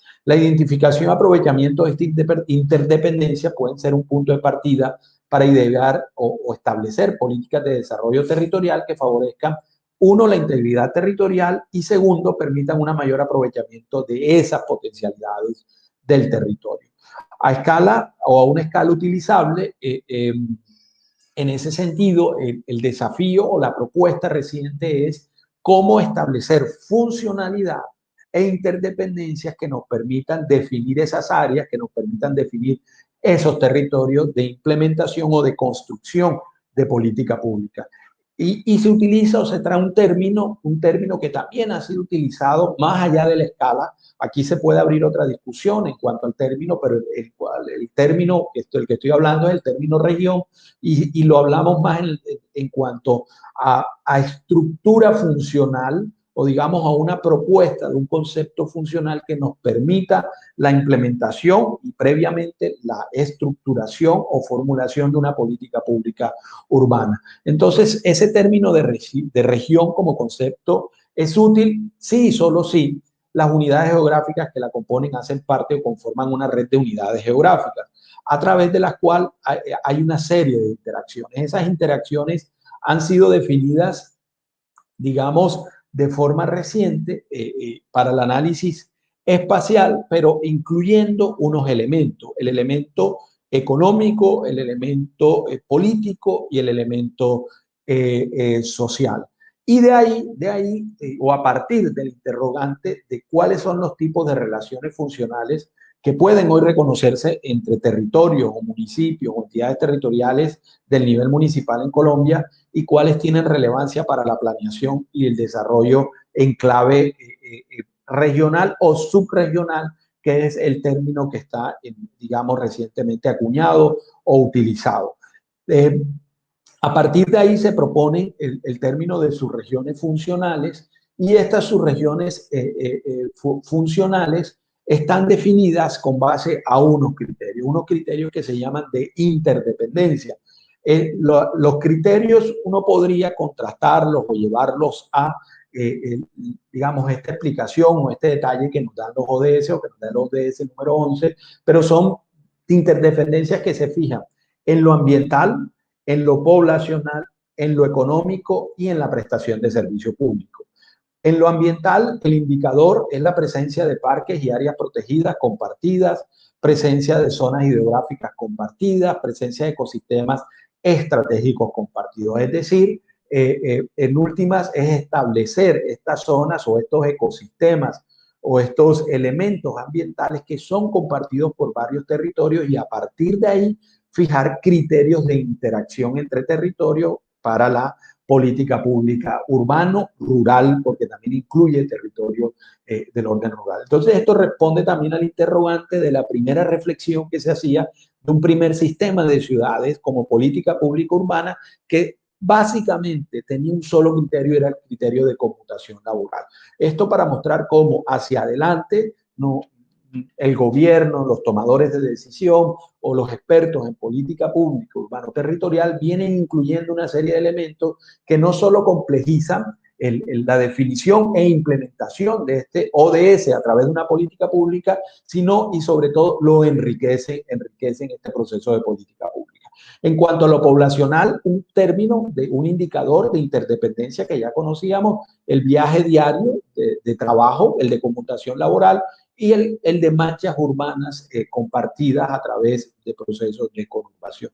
En lo económico, los clústeres agropecuarios, clúster no agropecuario y por último, un elemento que va a sumarse también al de conmutación laboral, que es el de conmutación 2, perdón, el de conmutación por educación y conmutación por salud. Es decir, es ese núcleo que ofrece, al cual llegan, a ese núcleo al cual llegan en búsqueda de la oferta educativa y de salud, habitantes de otro territorio y por supuesto donde hay que definir también una política pública en términos urbanos o incluir estas reflexiones en la definición o en la construcción de esta política urbana, bien sea a través, como bien lo decían, a través de los planes o esquemas de desarrollo, de ordenamiento del territorio. Es decir, estos criterios hacen referencia a los flujos de personas, de dinero, bienes o flujos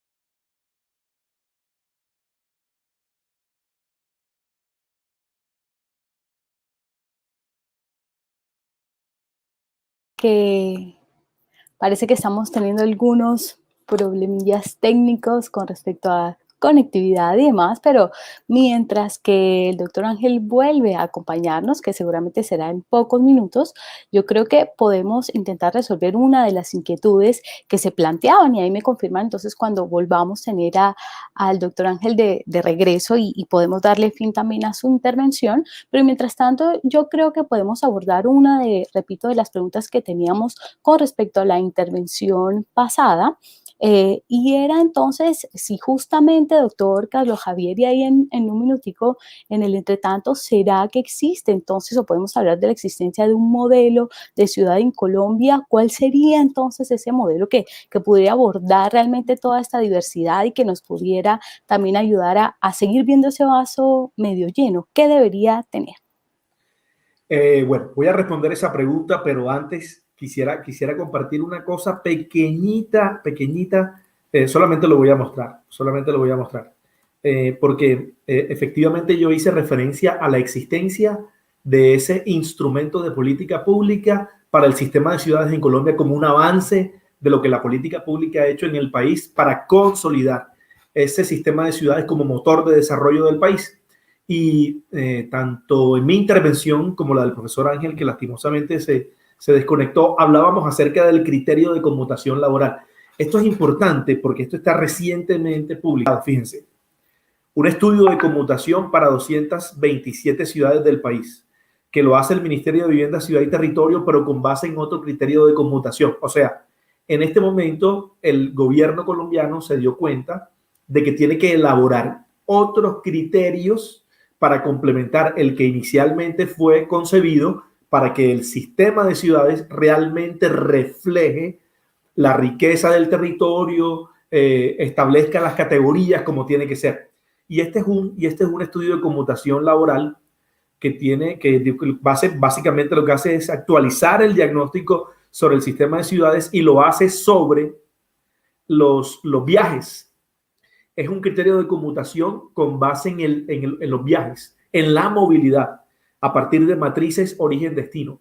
Quiere decir que hoy, en esa visión del sistema de ciudades, compuesta por esos seis elementos, ya vamos mirando cómo se van estructurando distintos parámetros para la conmutación que nos permitan construir ese sistema de ciudades. Esto es supremamente interesante y fue hecho, digamos, tengo la información únicamente para el Caribe colombiano, para perfilar aún más el sistema a partir de la conmutación laboral y la matriz de origen-destino. Y aquí un poco se muestra cómo se va organizando el sistema, etcétera, etcétera. Es supremamente corto y me acaba de llegar, o sea, no quería pasar la oportunidad de decirlo para que ustedes vean lo que está pasando. Ahora sí voy a responder la pregunta Por supuesto, yo lo dije en mi intervención, es decir, Colombia tiene en sus instrumentos de política pública un modelo de ciudad, teóricamente hablando, digamos, un paradigma teórico que no ha podido convertirse en realidad y que guarda una relación directa con lo que hemos venido mostrando aquí en relación con la agenda urbana global, primero con la agenda global de desarrollo, con la agenda urbana global, que guarda relación con el modelo que se ha establecido en Colombia para el desarrollo urbano territorial, al menos desde el punto de vista de política pública y también normativo, también como un paradigma teórico. Lo que pasa es que al momento de implementar, ejecutar, conseguir, es decir, concebido está, conseguir es lo que hace falta. Y yo lo mostré. Tanto el documento COMPES 3305 del 2004 como la política de gestión ambiental urbana y todas las políticas que han venido complementando, dice, la ciudad colombiana debe ser, no puedo decir es, debe ser una ciudad densa y compacta, ambientalmente sostenible, equitativa e incluyente, y se habla también de próspera económicamente. Bueno, si uno mezcla, porque además hay que tener esto en cuenta, una cosa son los instrumentos de la política de desarrollo urbano territorial y otra cosa son instrumentos de política o política general o sectorial desde otros ámbitos de intervención del Estado, por ejemplo, la gestión de riesgos, el cambio climático, donde también han venido construyendo estos instrumentos que se relacionan fundamentalmente con este sector de la política urbana territorial. Y si nosotros revisamos esos otros sectores, también habría que agregarle hoy a la ciudad colombiana, desde esos otros ámbitos, que la ciudad colombiana también es una ciudad, o debe ser una ciudad resiliente y adaptada al clima. Básicamente eso.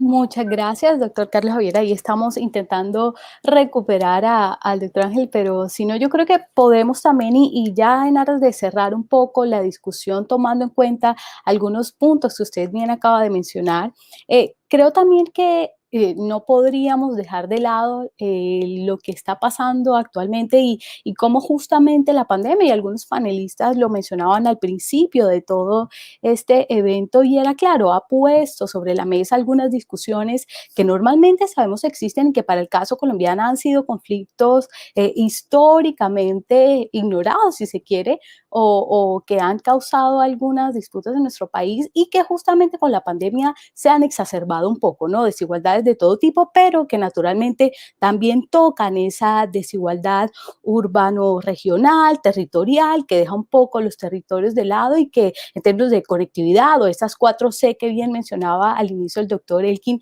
también han dejado mucho ahí en entredicho. Me confirma que llegó el doctor Ángel aquí, entonces creo que podemos dejar esa pregunta al final y con eso cerramos, pero sí, ¿cómo ha sido justamente esa reacción de los gobiernos subnacionales en Colombia, del gobierno nacional, y qué se espera de aquí en adelante con respecto a esas adaptaciones de cara a la pandemia y a los territorios en Colombia? Doctor Ángel tiene nuevamente la palabra y luego entonces cerramos con esto. A ver si lo tenemos de regreso.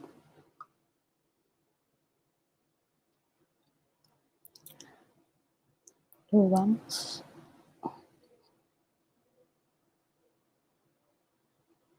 No. Bueno, parece que finalmente continuamos. Listo, creo que los problemas ahí continúan, entonces lamentable, pero bueno, intentaremos ahí hasta el final. Doctor Carlos Javier, si quiere entonces justamente eso, para ya cerrar un poco y voy a ver si tenemos alguna otra pregunta aquí. No. Eso, ¿qué retos, además de los que usted ya nos mencionó anteriormente, nos pone de cara también en esta pandemia en términos de regiones, de territorio y de esa nueva agenda urbana en el caso colombiano? Pues yo pienso que, a ver, los retos están allí. Lo que ha hecho la pandemia, lo que ha hecho esta situación atípica es exacerbar precisamente esos retos tradicionales históricos de subsistencia, como yo le llamaba. Es decir, las ciudades, nuevamente llamo la atención sobre reconocer la realidad del territorio colombiano. porque me parece que estamos actuando mal, obrando mal, tomando permanentemente decisiones sobre el territorio, teniendo en cuenta unos pocos modelos, que son los modelos más atípicos del territorio. Para el desarrollo urbano territorial, siempre tomando en cuenta las dinámicas de la ciudad grande, cuando la ciudad colombiana, el municipio colombiano es pequeño en accidentes geográficos, en un entorno predominantemente ambiental y ruralizado. Es decir, incluso los instrumentos de ordenación del territorio que no discriminan en la escala a esos municipios, los forzan casi que a concentrarse principalmente en el ámbito urbano, cuando lo que tienen que hacer es concentrarse en la ruralidad, en el territorio rural y ambiental, que es predominante. Es un poco el mundo al revés, pero bueno, eso es lo que sale. Entonces, yo lo que decía es que en esta Colombia, entendiendo la realidad del territorio, lo que tenemos son dos cosas. La realidad que tenemos es que todavía la visión real es la de enfrentar los retos históricos de subsistencia, de proveer lo mínimo, porque la mayoría no tiene lo mínimo. Y lo que se está concibiendo como motor de desarrollo del país a partir de la urbanización pone a las ciudades con una mirada diferente frente a lo global, entendiendo que en la ciudad se parte de haber superado esa visión de subsistencia para hacer de los entornos urbanos unos entornos urbanos globales, de amenidades, de disfrute, de ilustración, de educación, de funcionalidad, de conectividad, etcétera, de inteligencia, etcétera, etcétera. Y eso es lo que no tenemos. La pandemia lo que nos ha mostrado ha exacerbado los retos históricos que tenemos en relación con el desarrollo del territorio real.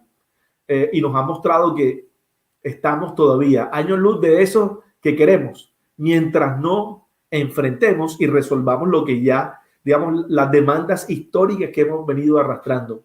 Pero para eso tenemos que darnos cuenta de las dinámicas reales y particulares del territorio.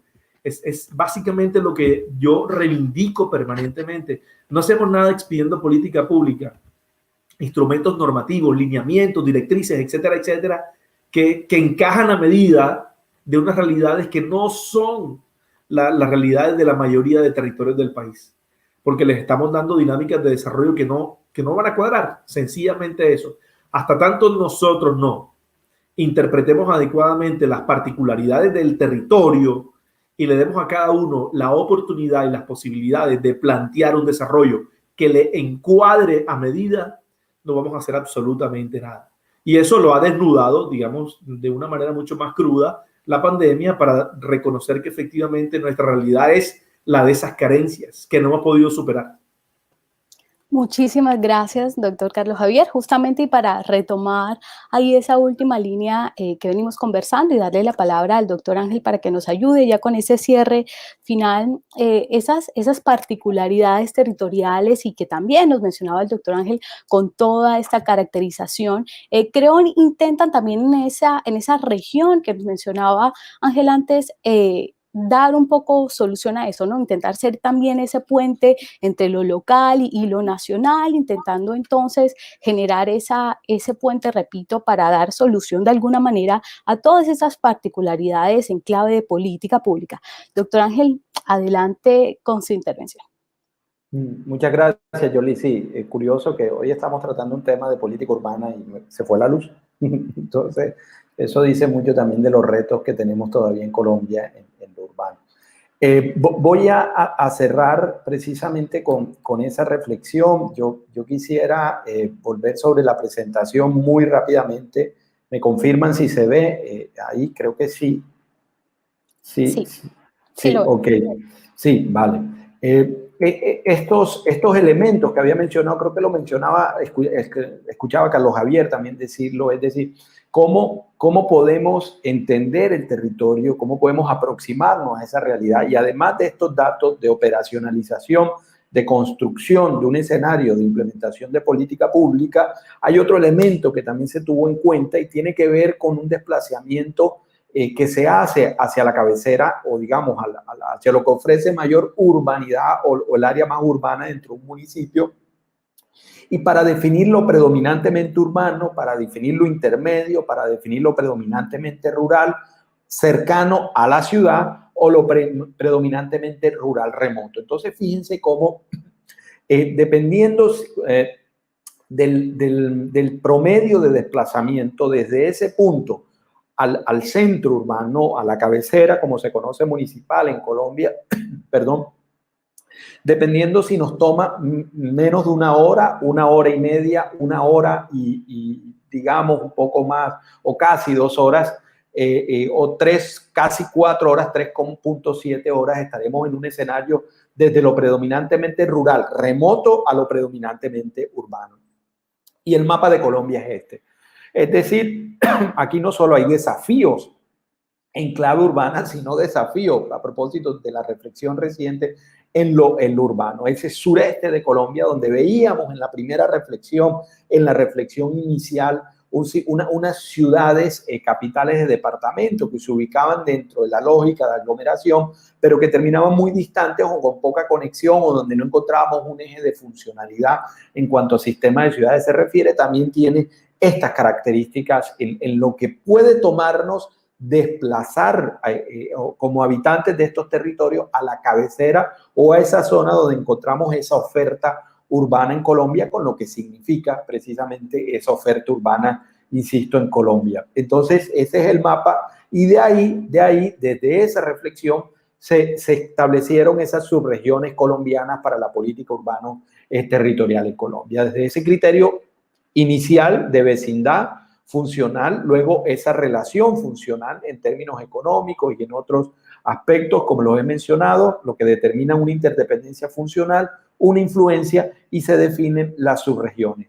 Nosotros hablábamos inicialmente de unas aglomeraciones y ciudades uninodales. Esta propuesta, este documento, plantea ya 101 subregiones compuestas entre 5 y 19 municipios, excluyendo o no se incluye por su naturaleza insular a San Andrés, que solo tendrá, digamos, no lo divide como subregión, sino que toma como un todo al archipiélago de San Andrés, Providencia y Santa Catalina.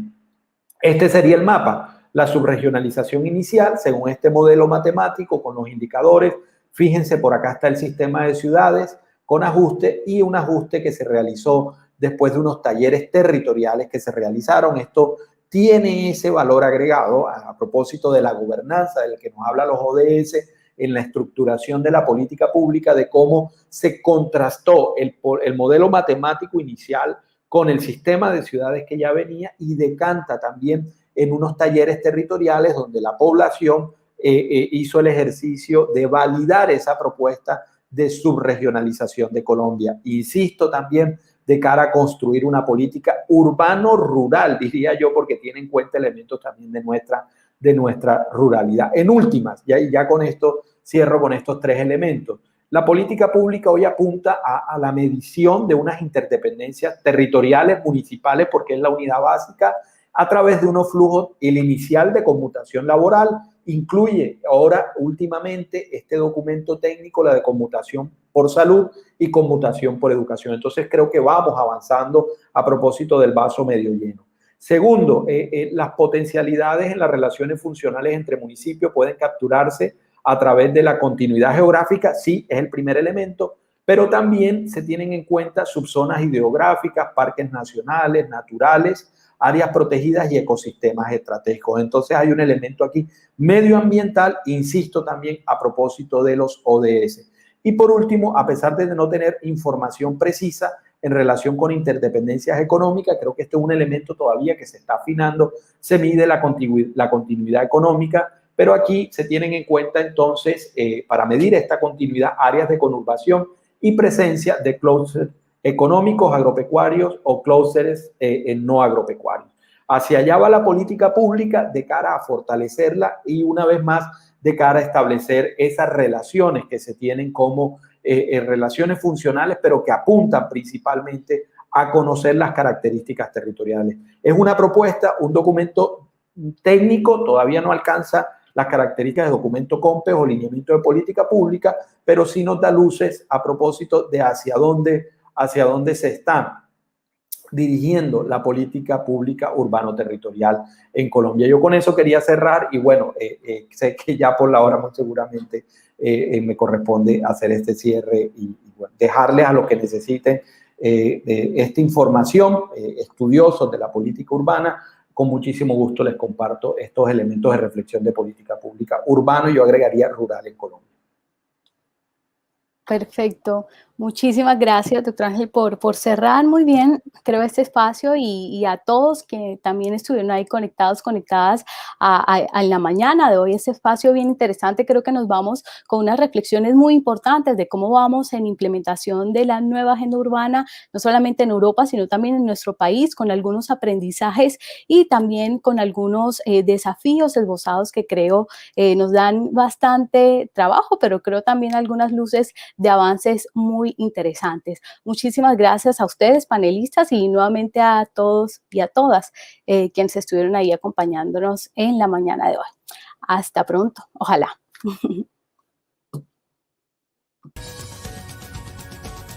Los siguientes contenidos de Uninorte Co te pueden interesar.